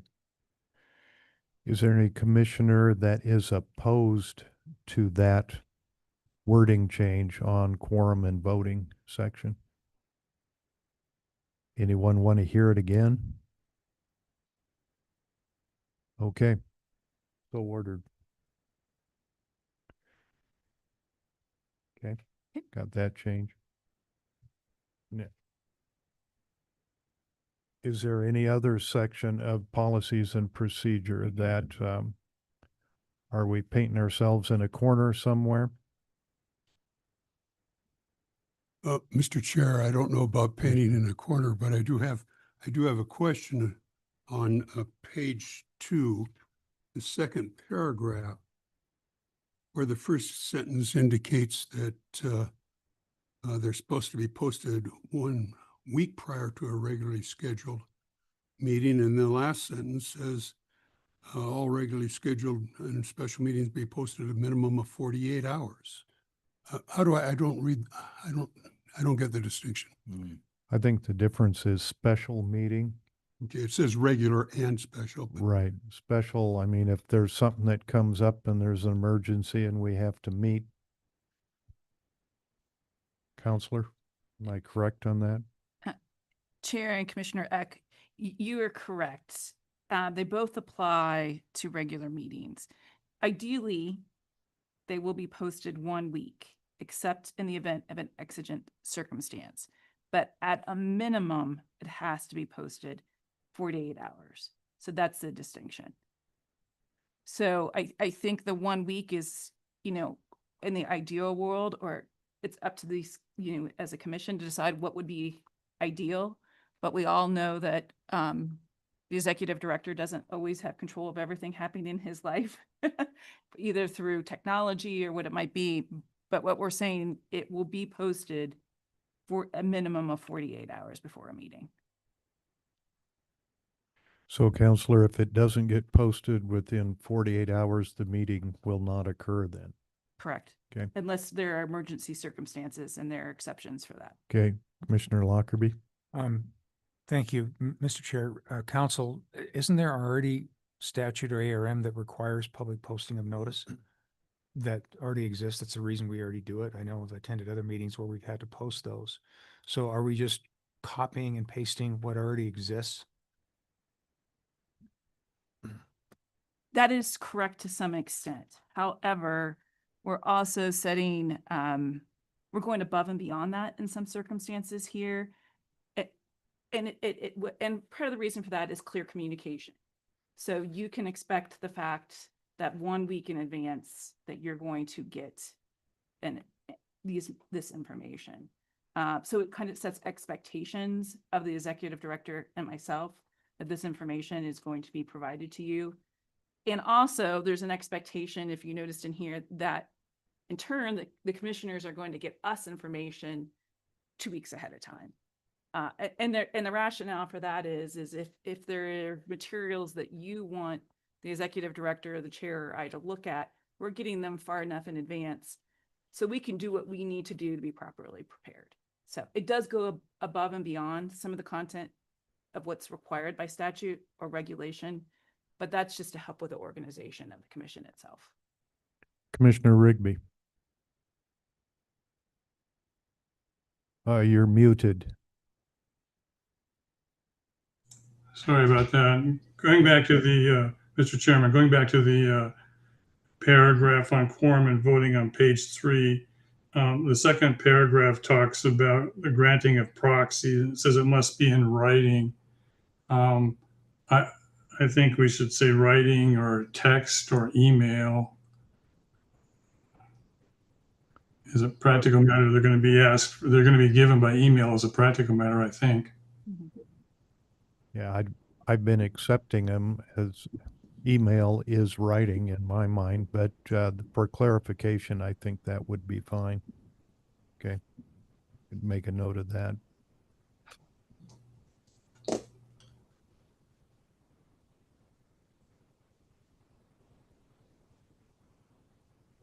Anything else that you would like to see changed, corrected? Just, Mr. Chair, just so I'm clear, so the form voting, the second paragraph will read: a commissioner granted proxy must notify the chair and executive director in writing or by email or text before the start of the meeting. That's how it's going to read? Okay. Yes, yes. Chairman and Commissioner Swandle, I would say, I would include, I interpret writing to include I did. those, so I would say including but not limited to. Okay. Okay.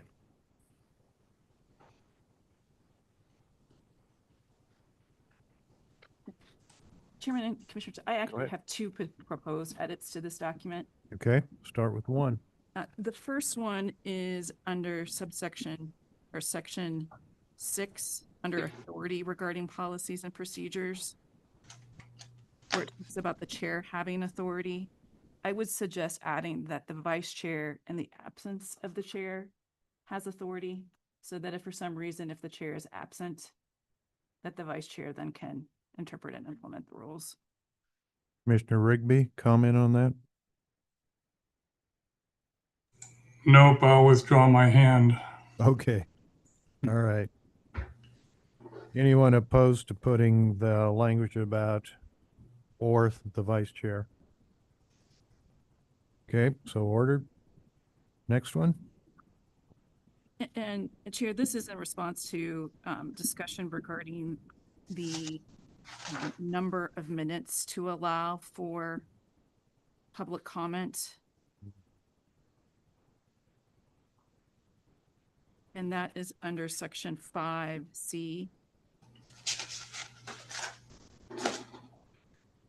And I think the concern I've heard with the 5 minutes is, should we leave that to the discretion of the chair, not knowing if the commission may be in a situation where you have 50 individuals wanting to give public comment, and so we could change that Or we could just eliminate it and then, give the chair that discretion. So your recommendation is speakers shall limit their address to the commission on agenda items. To 5 minutes or as otherwise determined by the chair. Something to that effect. Oh, instead of further time. Mr. Chairman. Commissioner Laszloffy. So the only consideration that I would give to that is experience before the legislature. When you're appearing before a committee on a regular basis, and you typically have a certain amount of time. And so you pre-write your testimony because you want to get everything in. And suddenly you show up and they say, oh, instead of 10 minutes, you're going to get 2. And you're trying to rewrite this testimony in your mind. And it's just, it just doesn't flow. So that's just a consideration on how to deal with that, but something for the commission to be aware of. Hopefully that won't be a concern. Which, of Mr. this Chairman, you've commission. done to me on multiple occasions. Yeah, right. We know how long-winded you can be.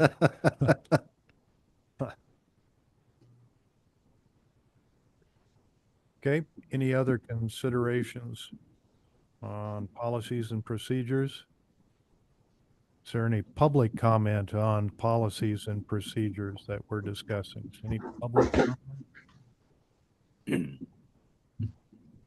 None on, Mr. English? Okay.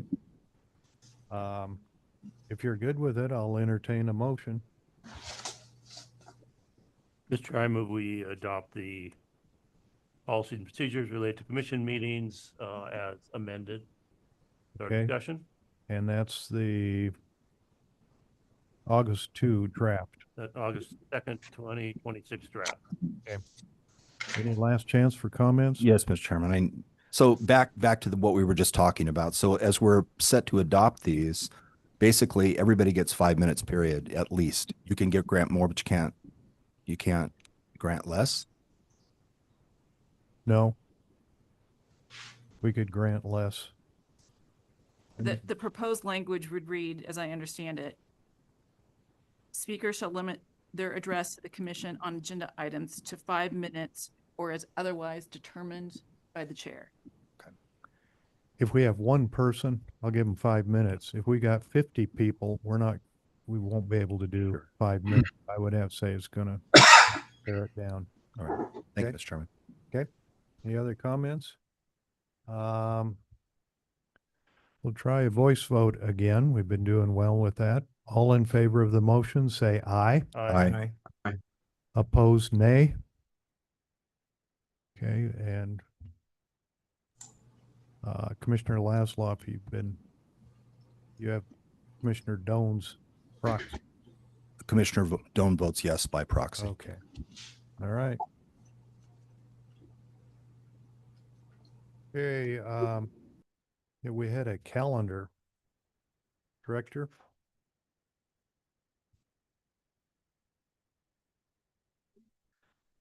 Hey, Mr. Chairman. So this is the calendar of the proposed meeting dates for the next 6 months. And which are going to be tentatively, or not tentatively, but planned for the first Thursday of each month. It should be right after the commission proceedings. So same section.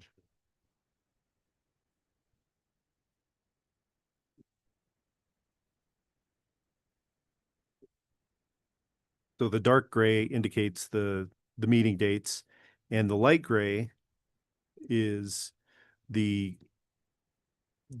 day for, excuse me, for distribution of packet materials.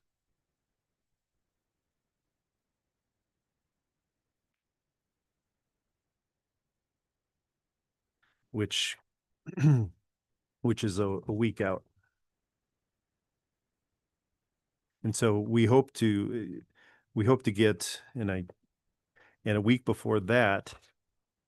So if you're looking at this July meeting, you can see the 23rd. It's kind of tough to tell in black and white printing, but the 23rd is the day that we hope to get all the materials from the commissioners so that we can begin to put the packet together and do whatever subsequent research is needed for whatever items are on the agenda. Mr. Chairman, Commissioner? how, Jeremy, how will we address, I think there's times we're going to be really busy and meeting more than just once a month. Does that need to be more memorialized in here as well, that there's discretion by the chairman to add to that calendar? And how do you recommend we do that? No, I think we can do that. We can select a meeting date whenever we want, just enough time, or we have to make sure that we have enough time noticed. But otherwise, I don't think we need to codify it. Counselor? Commissioners, I think that this calendar is supposed to be for regular meetings. So if there needs to be a special meeting, that would be in something entirely different. And still the 1 week and 48 hours would apply as far as getting the agenda out. The 48 hours would Yeah. for a special meeting. There are exceptions for emergency meetings that under statute, that if there was a need for an emergency meeting, we could act within 48 hours if necessary. I would hope that wouldn't happen. Commissioner So, Laszloffy. Mr. Chairman, this is just a technicality, but we're saying that I think we just voted on the fact that we're going to publish these agendas a week prior to. Here, commission members need to get the amendments to Jeremy by a week prior to, 7 days prior to. So all this is happening on one day, and it doesn't say what time. So somebody could conceivably send their agenda items to Jeremy at 7 p.m. on the day that they're requested, and that's 7 p.m.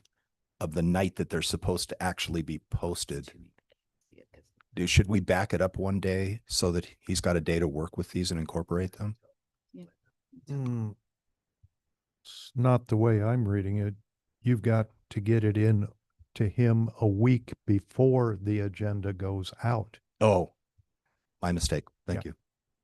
Sorry. So you can send it in 1 minute before midnight. He still has a week to get it incorporated then. Okay. Yeah. Apologies. The black and white. If it was done in color, you could see that it's a week understand. ahead of time. Okay, I understand. Thank you. Sorry.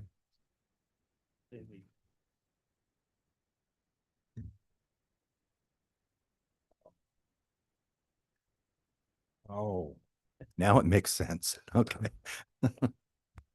So are you looking for a motion on that calendar, or is that just information? Yeah, okay, information. So really go home and the first Thursday of each month, put a big JPEC on it. We will be meeting. Okay? And then when we get into these other meetings, we'll decide when and how. Okay. Next part, section E, website content. Director?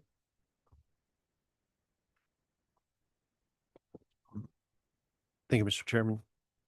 So the website content is, or the motions that Commissioner Laszloffy brought to us, and I will hand it over to him if he would like to make any comments or answer any questions.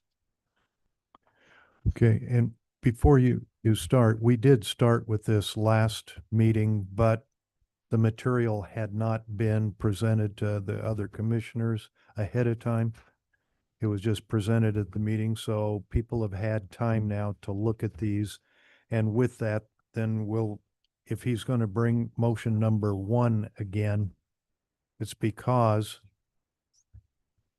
we hadn't had that ahead of time on the agenda. So Commissioner Laszloffy?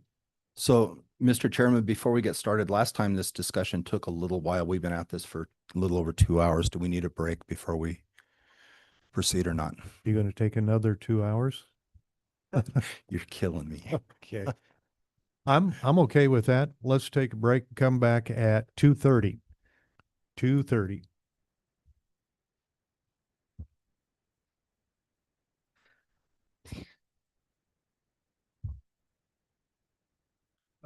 There The water that's out there is available for anyone that would like it. This month.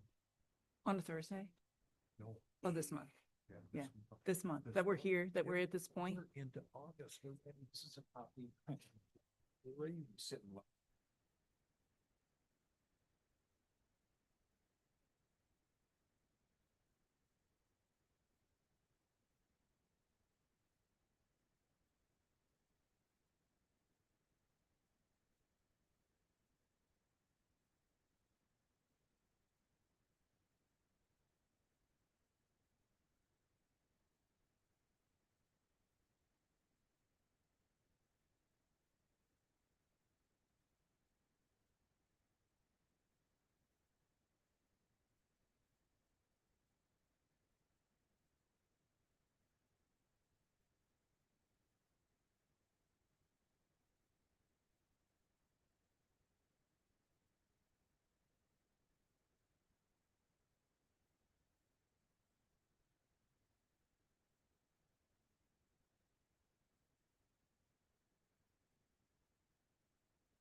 Commission, let's be in order. We are on Part E, Echo, website content. And Commissioner Laszloffy, you have the floor. Thank you, Mr. Chairman. So, Mr. Chairman, I've got 3 motions I brought forward last time, but we did not have a adequate meeting, and we just decided to go ahead and postpone these. So the first of the 3, motion number 1, I move to create a biographical section complete with photo as part of each judge's evaluation page on our webpage. The justification is that most other states include biographical information on each judge in an attempt to provide depth, clarity, and transparency. Mr. Chairman. Okay, and really has nothing to do with the evaluation, it's just added information, is that? That's correct, Mr. Chairman. Okay. Any comments, questions about that motion, motion number 1? Mr. Chairman, Go ahead. I took a look at the states, the 18 states that are listed in this judicial performance evaluation, and I just looked at 18, and only 5 of them had biographical information. That being said, in fairness, the selection process for many of these states are different, where it goes to just a commission that's going to make the call. But I just wanted to clarify that the word most might be inaccurate in this context. So, Mr. Chairman, and Commissioner, when I went through, I would say most was accurate. That's why I used that word. I would have to go back and look at them again, but if most is not accurate, certainly other states do this, and And that's true. I only looked at 18 states, the 18 mentioned in the by the Institute for Advancement of the American Legal System. So, but and as I say, in fairness, most of those states were ones where you really did have a public vote, and a number of the ones that didn't have a public vote did not have bios. Commissioner Laszloffy, biographical sketch could be huge. it could be, Mr. Chairman. So my next motion is going to begin to populate that. Okay, all right. Commissioner Rigby. Yeah, I can't imagine any reason why we wouldn't include this information in our website. I mean, part of our job is to educate the public about the judge's performance and the person. And I think this is just simply providing some baseline information to accomplish that goal. I think we'd be amiss if we didn't do this. Thank you. Any other commissioner comments, questions? Is there any public comment on the motion? Any public? Commissioner Wheat. Yes, Mr. Chair. I mean, we're back to this again. I guess I don't have a problem with just having a photograph of the judge. And typically the judge would probably just provide a picture of them in their robes or something. But providing background information about a sitting judge I think it's superfluous, and I don't think we need it, because we are just dealing with their performance as a judge on the bench. And that, remember, these are going to be elections, and there's going to be information available in the community where the judge is running for election, either in information that's handed out or it's in the newspaper, any of those sorts of things. And I don't think it's necessary for this commission to involve itself in educating the public about the background of the judge. There's going to be plenty of that available. I think our job is to give background information about the judge's performance on the bench. And I think we should leave it at that. Commissioner Rigby. I need to take down my hand, sorry. Okay. Commissioner Elbers, did you change your mind? I did, yes. Okay, I didn't know whether I just lost you. Okay. Is there any public comment on the motion? Mr. English, anyone there? Okay. Okay. Motion then to create a biographical section with a photo for each judge, have it on the website. We'll do a roll call vote, Mr. Director.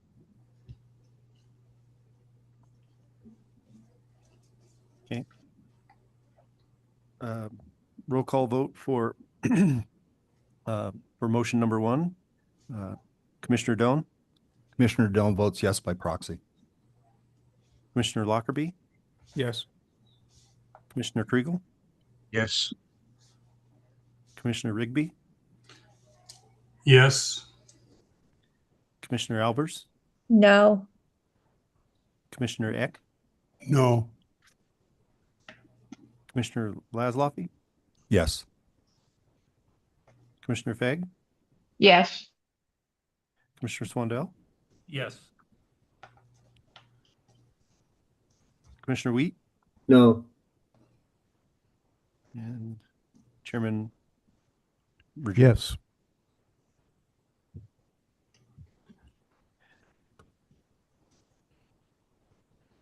The yeses have it with 7. With 8. Passes with 8 to 3. 8-3. Motion passed. Okay. Commissioner Laszloffy, motion 2. Thank you, Mr. Chairman. So motion number 2, I move the following items be included in each judge's biography. And I have a list of items here. I think you all received them. They went out with the agenda. The justification for this motion is that the items below were taken for the most part from the application for appointment by the governor to district court judgeships. Seems only fair and reasonable that voters should have the same information that the governor has when both are considering the same question. So, Mr. Chairman, I know that we want to avoid partisanship, and I do not want to equate partisanship and bias. Just because you're a member of one political party doesn't mean that you cannot rule impartially on a case. As I went back and read through Senate Bill 45, it's obvious to me that there are 2 parties that are being addressed by this bill. The first is the judges, and we are evaluating their performance for 2 reasons. The first is to help that judge improve their performance, and the second is to provide voters with information that can help them cast an informed vote. And as I said in the last meeting, I'm not an attorney, so I don't want to wade into the attorney side of the equation because that's not my area of expertise. But my area of expertise after almost 30 years is dealing with voters. And voters are extremely frustrated over this issue. They do not have enough information to cast an informed vote. And they have that right. The U.S. Supreme Court in the case of Minnesota v. White said that people being asked to vote for a judge have both the right and the responsibility to cast an informed vote, and so therefore deemed announce clauses unconstitutional. So I think that it's important that we give the voters what they're asking for. Now, this isn't going to be a major portion of this evaluation. This is going to be one line on the biography that's just simply so the line in question would be on it's at the bottom of the first page. It says public offices held, years of service, party affiliation, whether appointed or elected. And then beyond that is unsuccessful candidacies for elected office or unsuccessful nominations for appointed office. These are questions that are asked by the governor when the governor is appointing judgeships. And his evaluation goes much further, much more in depth than anything that's on this list that I'm providing here. If the governor is asking these candidates for judgeships to provide this information, it seems only fair that the voters are entitled to the same information. And so that's the reason that I'm bringing this forward. There are, Commissioner Lockerbie brought up two questions to me earlier today.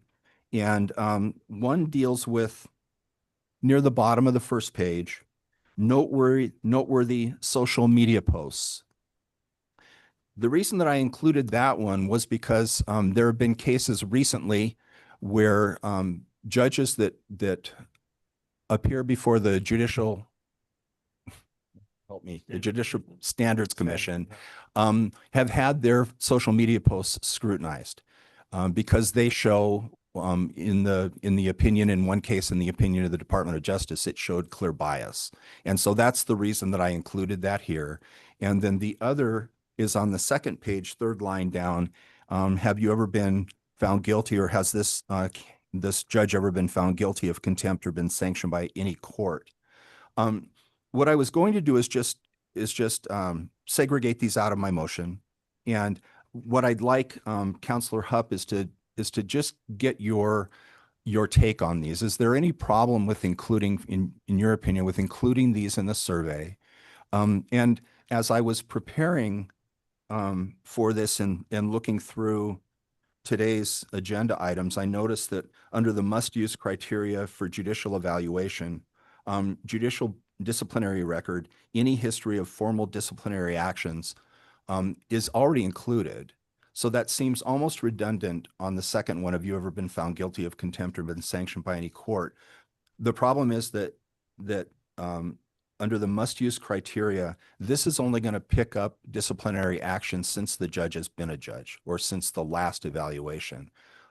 What I'd like to do is go back and see if this person has ever been found guilty of contempt or sanctioned by any court or the Judicial Standards Commission or the whatever the other commission. There's another commission out there that looks at attorneys and disciplines attorneys, whether or not prior to becoming a judge, they had ever been sanctioned or found guilty by one of those entities. So, so I guess before I decide to make that that segregation motion, Counselor, do you see any problem with including either one of those? Starting with, and I've got some notes. Apologize. Which one would you like me to start with?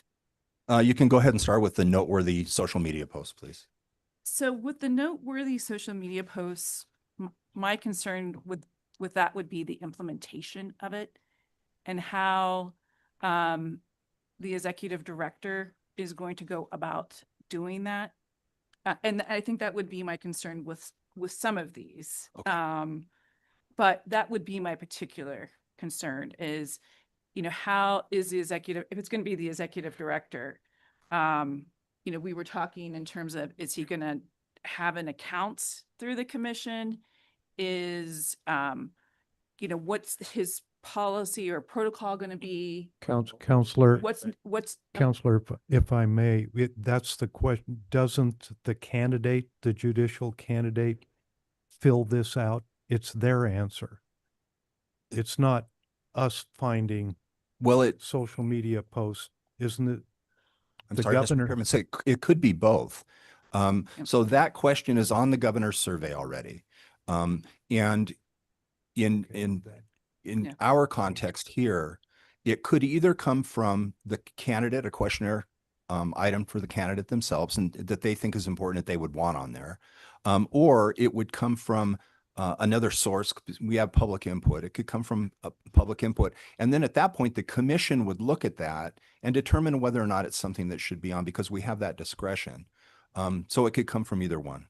Okay, I wasn't clear on how this would, go ahead, Counselor. So my concern would come from the implementation of it. You know, how are you going to decide who's going to gather the information? How are you going to decide what's noteworthy? So that would be my concern, more on the implementation side. I'll let, if it's okay, I could also refer that question to the executive director to see if he has anything else to add. Not really, but again, the logistics side of it is, you know, I hopefully don't have to dictate what's noteworthy, what's not. That would be dictated by the commission. and if I am having to search through social media, you know, some people have extensive social medias, and am I going to need to get accounts, and some are private? And I mean, to what extent, I guess I would need to know that I need to search too. Okay. Does So that give you if I may, clarity? yeah, if I could follow up. So what if we, in the public comment, what if we received just hypothetically, what if we received a social media post that was so clear cut, and I'm thinking of ones that have already gone before the Judicial Standards Commission, that was so clear cut that that judge actually in the end wound up being sanctioned. How would we report on that? How would we make that part of the official record? Would something that, I mean, if it did come to our attention, would something that egregious that obviously was an ethical issue be then reported to the appropriate committee? I mean, if it's something that's that blatant, I guess we're performance evaluation, and that could go on there, but if it really needs to go somewhere else, maybe it should go somewhere else first, I guess. I don't know. That's up to the commission, I guess, to decide what needs to go on there. Okay. Commissioner Laszlo, you're not suggesting that the director or somebody is going to be out there just always checking social media for something to go in here? I am not. What I'm saying is this would be a place where if this came to light, it could be, Okay. it would be a placeholder. It would be, and this data point may not be populated. I can see lots of data points not being populated. Okay. And then the second question is, are you done with the first one? Well, I guess I'm not. Okay. You know, I keep going back to the criteria and what the statute says. Okay. And, you know, it says the information and performance evaluation must consider is as follows. Public comment solicited by the commission. So I just raised that because I think it goes to your question about. Mr. Chair, I can't hear council. I'll repeat that. My apologies. Thank you. It's just pointing to the criteria that are in section 1702 subsection 3. And it does provide that information a performance evaluation must consider is as follows. And that includes subsection D, public comment solicited by the commission.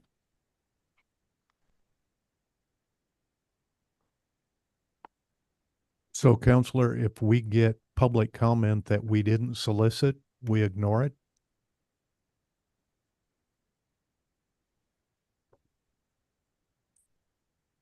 Well, there is a subsection F that says any other factor the commission considers relevant in evaluating the judge's performance. Okay.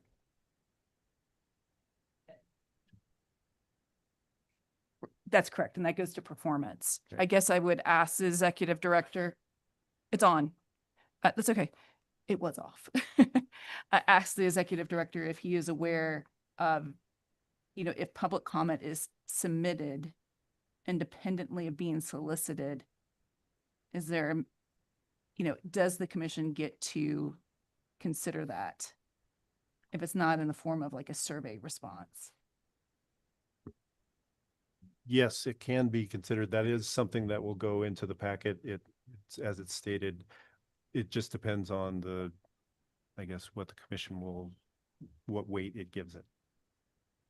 All right. Thank you. And then the second question, ever been found guilty of contempt or been sanctioned by any court? Again, I think if a judge is I'm guessing a candidate is not going to self-report that. It would be a question of gathering that information and what sources the commission is going to search to find that information. Okay. All right. Thank And you. again, Commissioner, you're not implying that director's got to go digging up this information. It's a placeholder. It's just So, a placeholder if something comes up. Okay.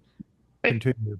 Go ahead. I was gonna, Sorry, I just, on the sanction piece, again, not a lawyer, but there are procedural sanctions as well. Do procedural sanctions rise to any kind of level that should be considered? I don't know.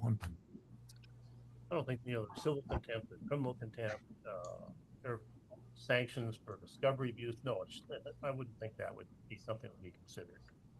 I don't know, Ed, what do you think?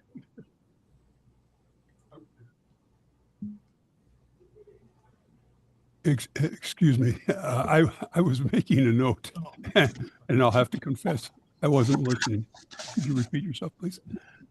Well, I said there's several different kinds of contempt, civil, criminal. There are procedural violations for discovery of uses or something like that. I don't think those rise to the level of something that needs to be reported. I would agree. So, Mr. Chair, I don't know if we need to clarify what rises to the level of sanctions if this motion goes through. Okay. Commissioner Fagg? Thank you. I'm a little bit confused and concerned about some of this, because if we're saying we want the judge themselves to report it, we then have to verify, we still have to have our executive director go through a process of verifying whether what has been submitted is accurate or not and is complete or not. And so I think we are putting it back onto the executive director to do some fairly exhaustive searches in these two areas to determine whether or not we have the information that we're requesting. And so if we say we're putting it in as a placeholder, I'm kind of confused by that, because I don't really feel like we want a lot of placeholders. I think we're trying to come up with a list here that is meaningful, complete, and provides information that the voter is interested in. A lot of this should come out in any kind of an election. But again, I think since we're trying to evaluate judges on their performance while they are judges, we're kind of in a different situation, I guess, and rather than during the re-election part of it, I would assume that some of this may come out.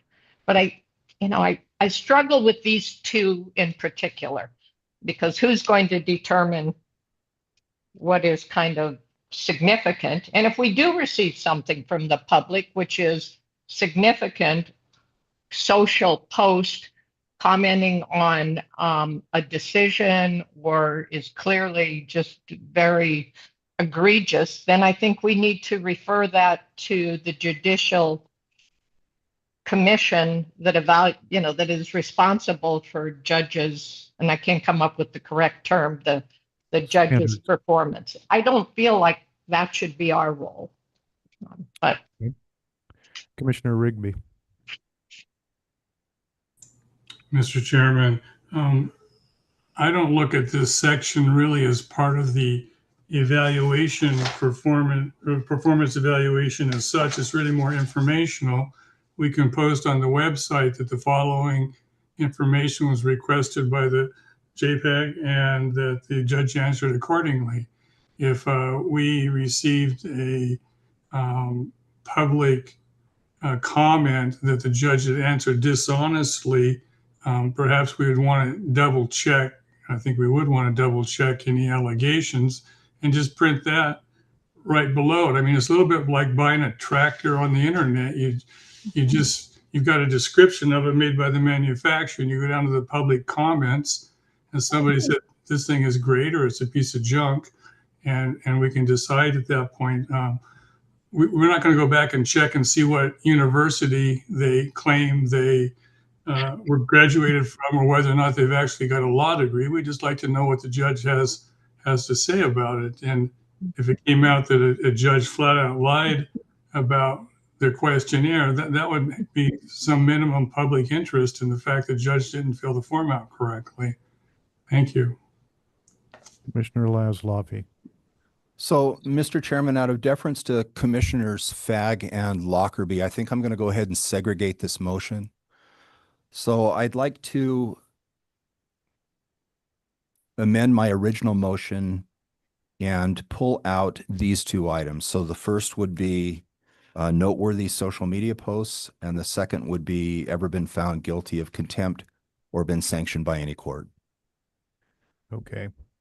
So the motion is motion number 2 minus noteworthy social media posts minus ever been found guilty of contempt or been sanctioned by any court.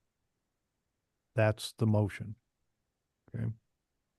Chairman, before we move Go ahead. forward, I did want to point out that if we are asking the judges or candidates to fill in their political or party affiliation, it is my understanding that they cannot do that. That the Montana Code of Judicial Conduct prohibits them from doing that. And so I just wanted to point that out, that because Montana treats judicial elections as nonpartisan, that they would be prohibited from providing that information. Mr. Chairman. Where does it say that? Mr. Chairman, The bottom. Oh, I think the question is just the public officers held and what your party affiliation was, right? That's correct. It's I historical. think they can fill that out. They're not saying they're running as a Republican or Democrat or independent. They're simply saying they held public office, which is obviously readily available information and what they were at that time. So I don't see an issue with that. But then frankly, you're more of an expert on this area than I am. But I think information is already available to the public. We're just putting it in a place where everybody can see it. They don't have to run around the internet. and it is talking past tense, ED on all of those. Commissioner Kriegel. I just wanted to, Mr. Chairman, I wanted to just second what Commissioner Swandell just offered. My understanding was that judicial candidates cannot run and affiliate with a political party and run under the political party's ballot. That's what I understand the law says. So I think having the information about their past candidacy and their party affiliation is relevant information for voter staff.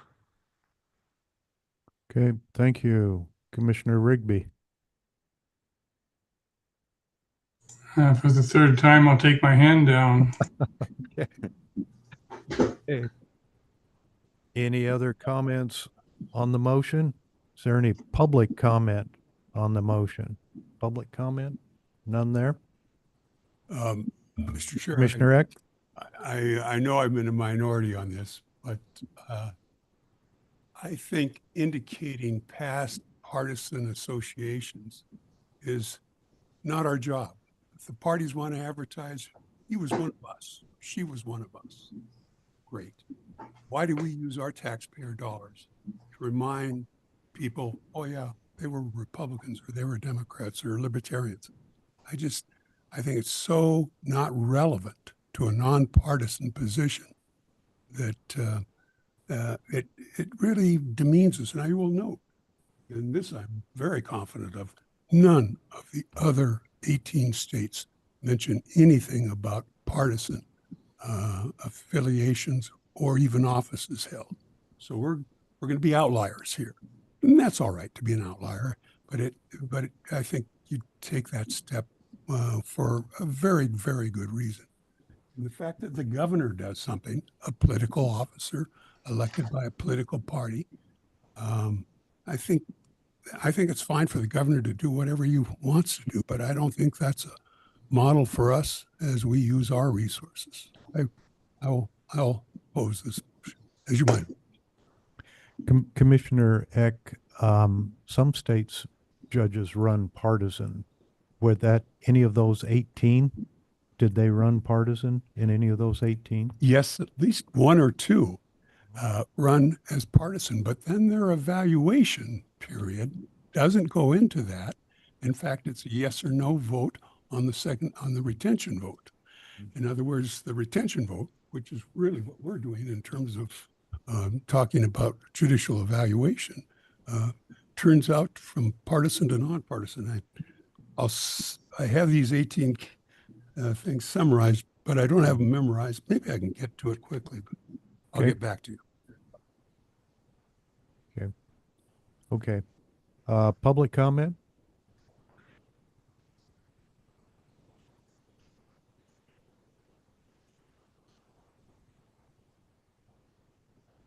Mr. Chairman, Commissioners, Bruce Spencer again.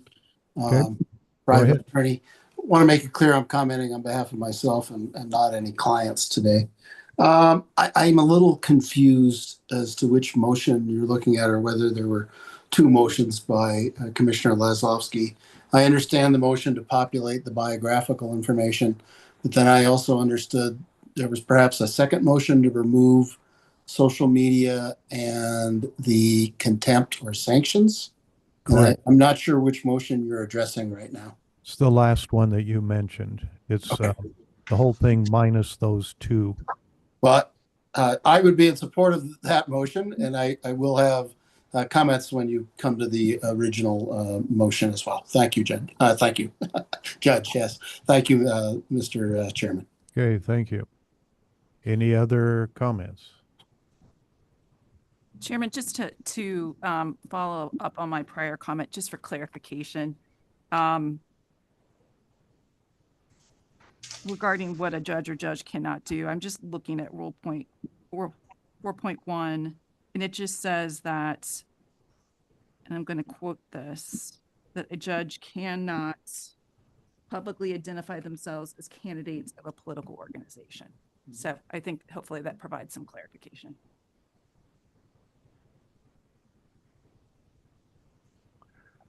Counselor, but if they did run affiliated, I mean, it's past tense, it's part of their history, right? Okay. Okay. Commissioner Eck? Yeah, follow I've up? come up with a state. Okay. It's Illinois. It's partisan elections, first time out. And they serve a 6-year term, then they go to a retention vote where they must get 60%. And it's uncontested and nonpartisan, just retention.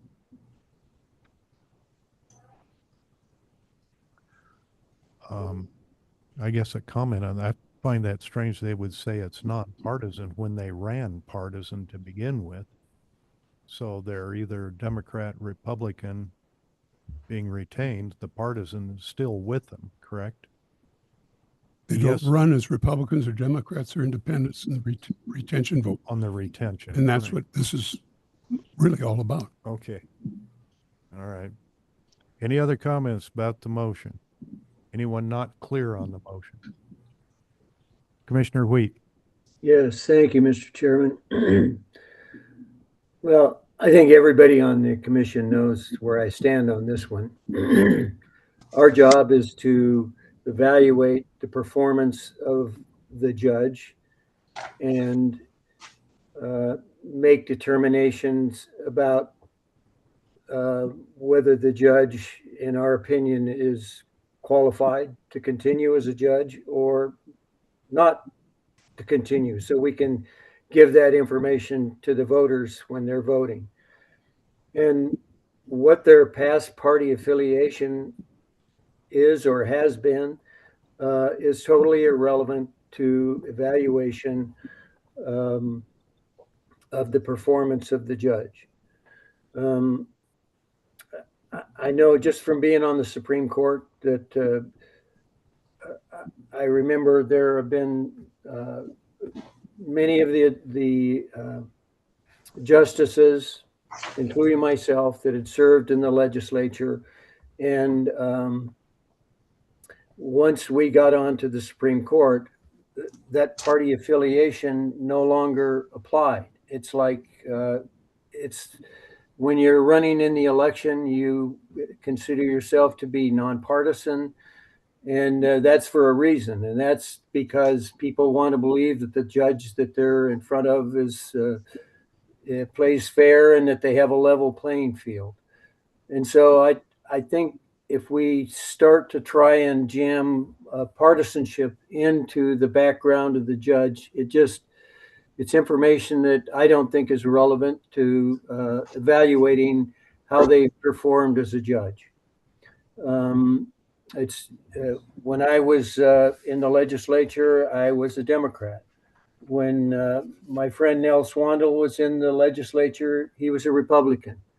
When my friend Jim Rice, who's still on the Supreme Court, was in the legislature, he was a Republican.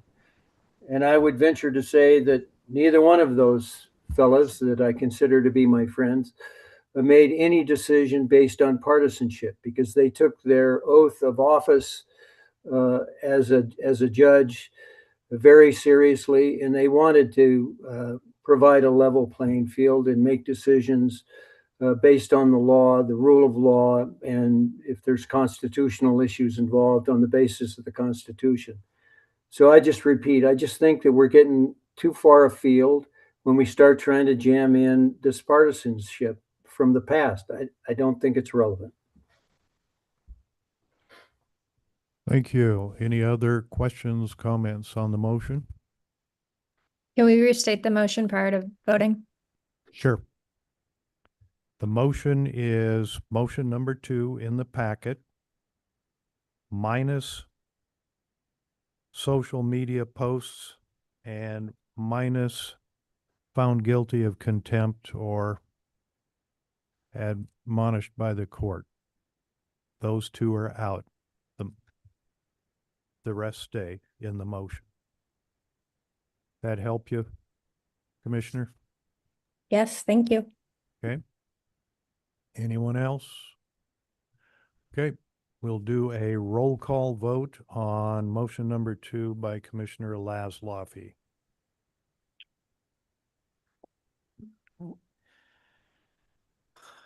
Commissioner Doan, Commissioner Doan votes yes by proxy.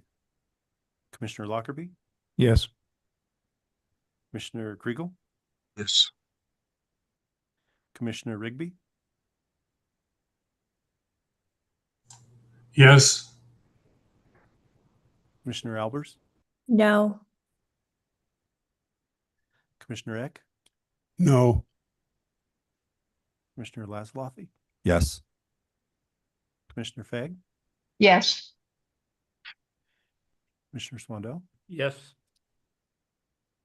Commissioner Wheat, No. and Chairman. Yes.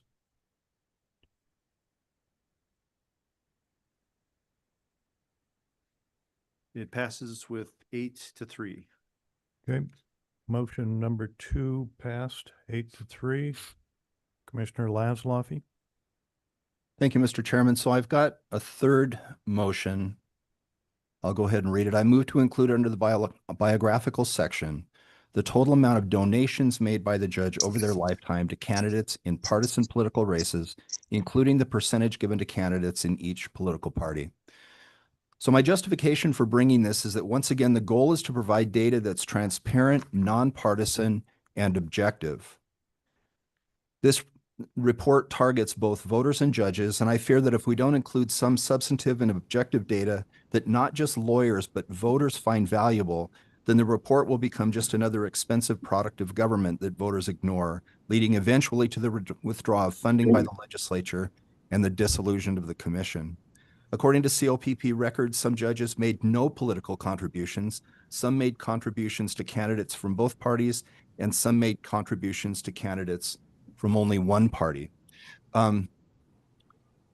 So, Mr. Chairman and members, I was pleasantly surprised to see that many of the judicial candidates did not make any donations in partisan races in their history. And it's not hard. I know that we talked about logistics and how do we do this. You can, for the candidate spending, you can go on the web and you can ascertain the amount of spending over the last 30 years, because that's basically how long we've been tracking this, in about 10 minutes. It really doesn't take any time at all. My staff does it every election cycle.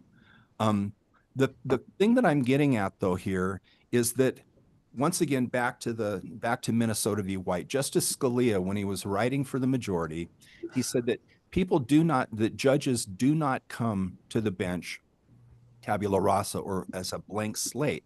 They bring a worldview with them. And we all know that. And every voter out there knows that. I know that we like to say that judges come and they're just a blank slate from the moment they step on the bench. But that's not true. And Justice Scalia went on to say it doesn't matter, because if a judge does come to the bench a blank slate, then they're not qualified to even serve.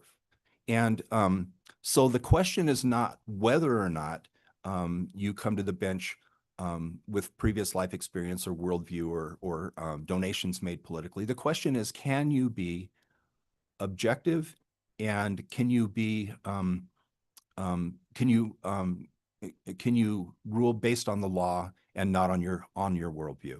And so as I went through, I had my staff go through and look at some of the donations made by judges, and these were all made, of course, by current sitting judges, and they were made prior to that judge becoming a judge, because once you become a judge, you can't make political contributions anymore. So it starts off with, and these are just some of them. One is 15 donations made, another 20, 18, 30, 36, 37. And then we jump to 59 donations. And these are donations made by somebody that is a sitting judge, made only to members of one political party. So this begins to show a track record. This begins to show that there's a worldview there that leans one direction or another. And that is the type of information that I think a voter would find valuable. The winner is a current sitting judge that has made 71 donations over the course of their career, and only to members of one political party. And so I'm not saying that the person is incapable of ruling fairly. I'm not saying that they're going to rule with a bias, but what I am saying is that they do come to the bench with a worldview and a life experience. And I, for one, would want to know what that is, because as we talked about earlier, we as voters have both the right and the responsibility to cast an informed vote. And if I don't feel like my vote is fully informed, then why am I voting in the first place? And we as a commission and government in general does not have either the right or the responsibility to list the criteria that we're allowed to cast a vote based on. Government, that's not government's job. When I used to serve in the legislature, one time I was campaigning and I had a man tell me literally, "I vote for you because you raise goats." That is not a good reason to vote for anybody. But for him, it was the reason that he voted for me, and he's entitled to that reason. And so anyway, I'm getting off track here, but I just believe that this data is important. It's completely objective. It cuts both ways. And the vast majority, I think, of candidates that are running either are not going to have anything filled out in this area, or it's going to be minimal, de minimis, and irrelevant, really. But in some cases where you've got a judge giving, 59 contributions and only to one party, or 71 contributions only to one political party, I think that says something, and I think it says something that the voters would find valuable. Mr. Chairman. Okay, we have a motion. Comments, questions? Commissioner Rigby.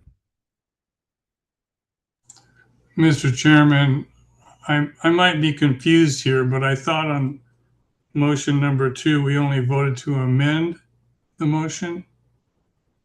Or do we vote for the motion with? Commissioner Laszloffy withdrew his original motion and resubmitted a second one that subtracted those two elements out of the motion. Okay. That change your vote? Not at all. Okay. I just was confused about the procedural status. Sorry to interrupt such a fine presentation. Okay, thank you. Commissioner Wheat. Oh, Commissioner Rigby, you can take your hand down then if you're done. Commissioner Wheat.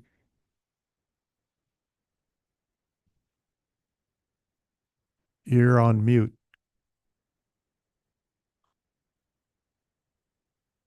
Still on mute. There, okay.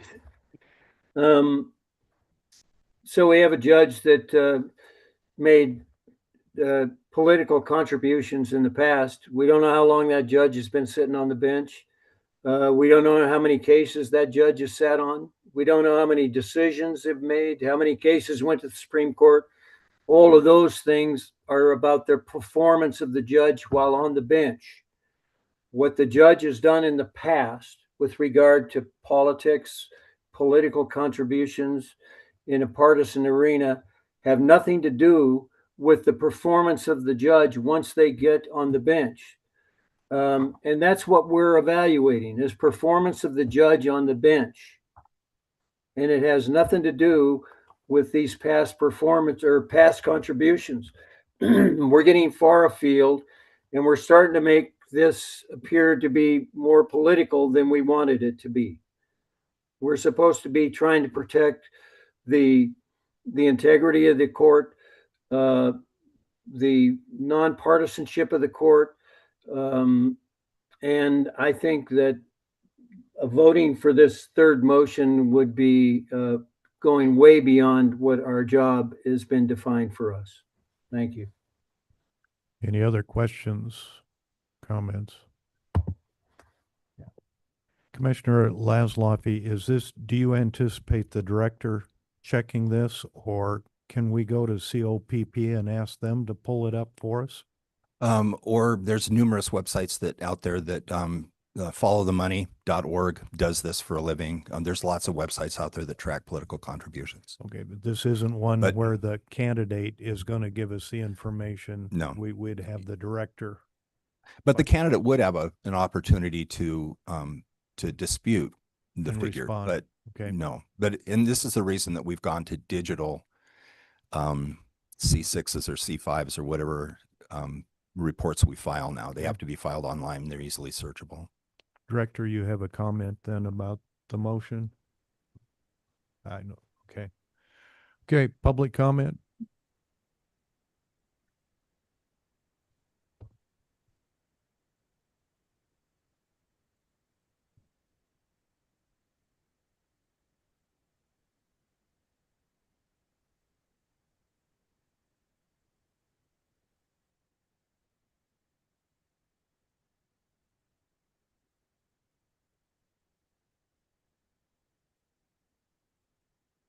Mr. English, is it Mr. Spencer again? Okay. We don't see or hear you yet, Mr. Spencer.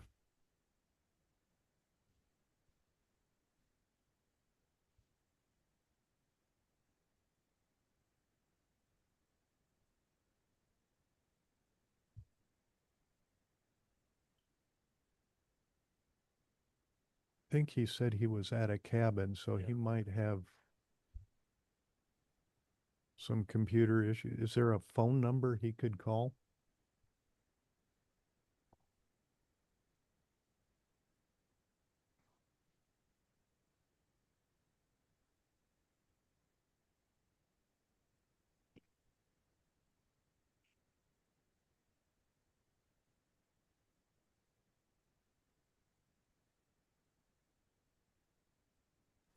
Mr. Chairman, Oh, there you are. well, I was waiting for staff to get me permission, so Okay. that was the delay. My finger was poised, Mr. Chairman. Okay. Members of the commission, Mr. Chairman. I think Commissioner Wheat was correct. If you were looking at political contributions, they are necessarily about a judge's past. And I believe the legislature, and frankly, your purpose is to examine how a judge is performing on the bench. And if a judge is making political contributions on the bench, then it needs to be referred to the Judicial Standards Commission, and they need to be appropriately sanctioned. There is another state that has looked at this exact issue, Missouri. And they publicly said, we do not want to examine judges' past political contributions. One was because they wanted their reviews of judges to be anonymous. And two, they felt that they wanted to keep it relevant to issues on the bench. And I think that Montana should follow that lead, that your purpose is to examine issues, what judges are doing on the bench. Remember, they've already been elected or appointed. And I think Commissioner Laszloffy pointed out that if you want to weigh in on an election and inform the public about the judge's past contributions, that information is easily discoverable. And I know he has the expertise to get that out to his membership. And that certainly is fair in an election if somebody wants to do that. But for a government agency to do it is a different story. And I believe focusing backwards on judges' activities before they got on the bench is not conducive to your purpose, which is to, again, inform the public about the judge's activities on the bench, but also to assist the judge in becoming a better judge. So I would encourage the committee to resist this particular motion. Thank you. Commissioners, any other comment before we vote? Commissioner Laszloffy. Thank you, Mr. Chairman. So I appreciate Commissioner Wheat's comments. So we don't want to take this commission in a partisan direction. I understand that, but what we're doing here is we're adding 2 data points to the biographical section, and that's it. When I looked at bringing these forward, I did 2 things. First, I read the bill, and second, I called the bill sponsor and I said, this is what I intend to bring forward. Does this comport with your understanding of the bill as you wrote it? And he said, yeah, that's fine. So if you look at Senate Bill 45, I'm looking at the bill itself. I don't have the code in front of me, but so we've already talked about Section F that says that we can include any other factor the commission considers relevant to evaluating the judge's performance and previously authorized as a permissible factor by rule. And then second, if you go up above, it says that the performance evaluation must give primary, and that's key, I think, primary emphasis to information gathered since the judge's election or appointment to the judge's current term in office. That right there means that we can go back prior to that judge being elected or appointed and look at some other things, as long as we give primary emphasis to the mandatory criteria. And that's what I'm doing. So I don't think we're running off in a partisan direction on this. I think we're just adding 2 data points to the biographical section, Mr. Chairman. Counselor Up. Commissioner, just a point of clarification. So the items that you have in your motion, you're anticipating being added to the website. You're not asking that they be considered evaluation criteria. Is that correct?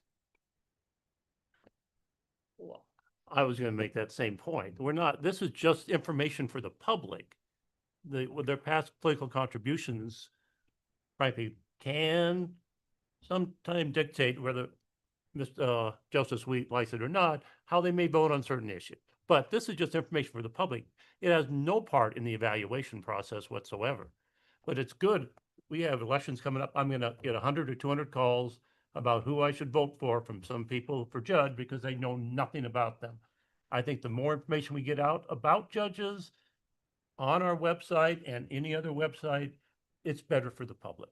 But it, again, as counsel said, this has nothing to do, in my understanding, of the evaluation process. It's just information for the public so that we're going to have on a website. Is that right? That's true, Mr. Regis. Okay. Anyone else?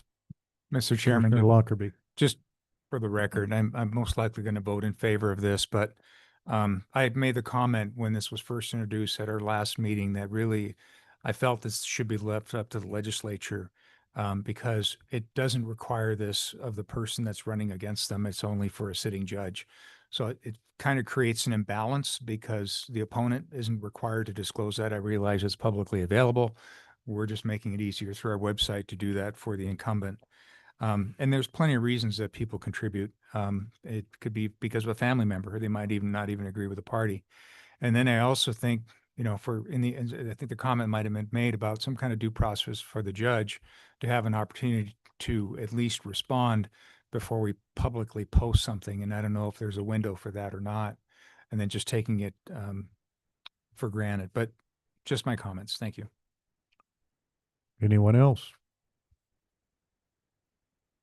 Okay, we're on motion number 3, presented by Commissioner Laszloffy. Is anyone not clear on what that motion is?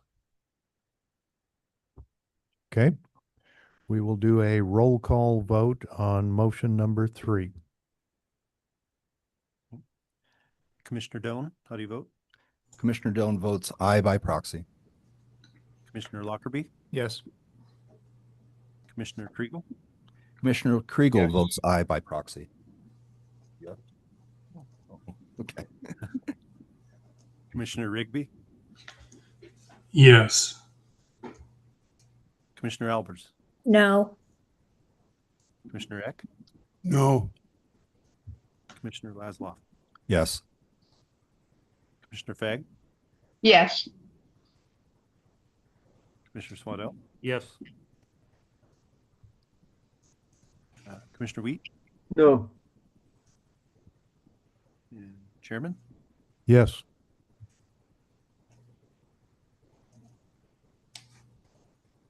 Passes 8-3. Okay, commissioners. Brings us to item number 4, general public from the comment from the public. General comment from the public. Anyone out there? On comment now? No, yes? Don't see anyone? Okay.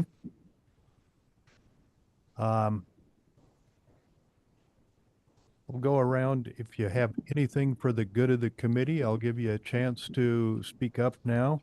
Commissioner Lockerbie, you have anything you want to add? No, sir. Commissioner Elbers? No. Commissioner Eck? I'll continue voting no. We were going to bring a big stipend for you. Commissioner Fagg? No, I'm fine. Okay. Commissioner Kriegel? I think he had to leave. Commissioner Laszlo? No, Mr. Chairman. Commissioner Rigby? No. Commissioner Swandle? Nothing. Commissioner Wheat? No. You know, for me personally, I think we're going to have times where we feel like we're just spinning our wheels, but I think we'll get some traction and get going as time goes on. So things are going to get a little busier for us. So hang in there, commissioners. Remember, you need to get comments to the director and council within the next week on those surveys. And we get things moving on and mark the first Thursday of every month for a meeting. And that doesn't mean that there wouldn't be others. Director Brown, you have anything to say? Nope. Chairman, thank you. Counselor Hupp? No, thank you. Okay. Commissioners, thank you. And a big thank you again to Mr. English getting us through here. I appreciate that. Yeah. Okay. Commissioners, we are adjourned.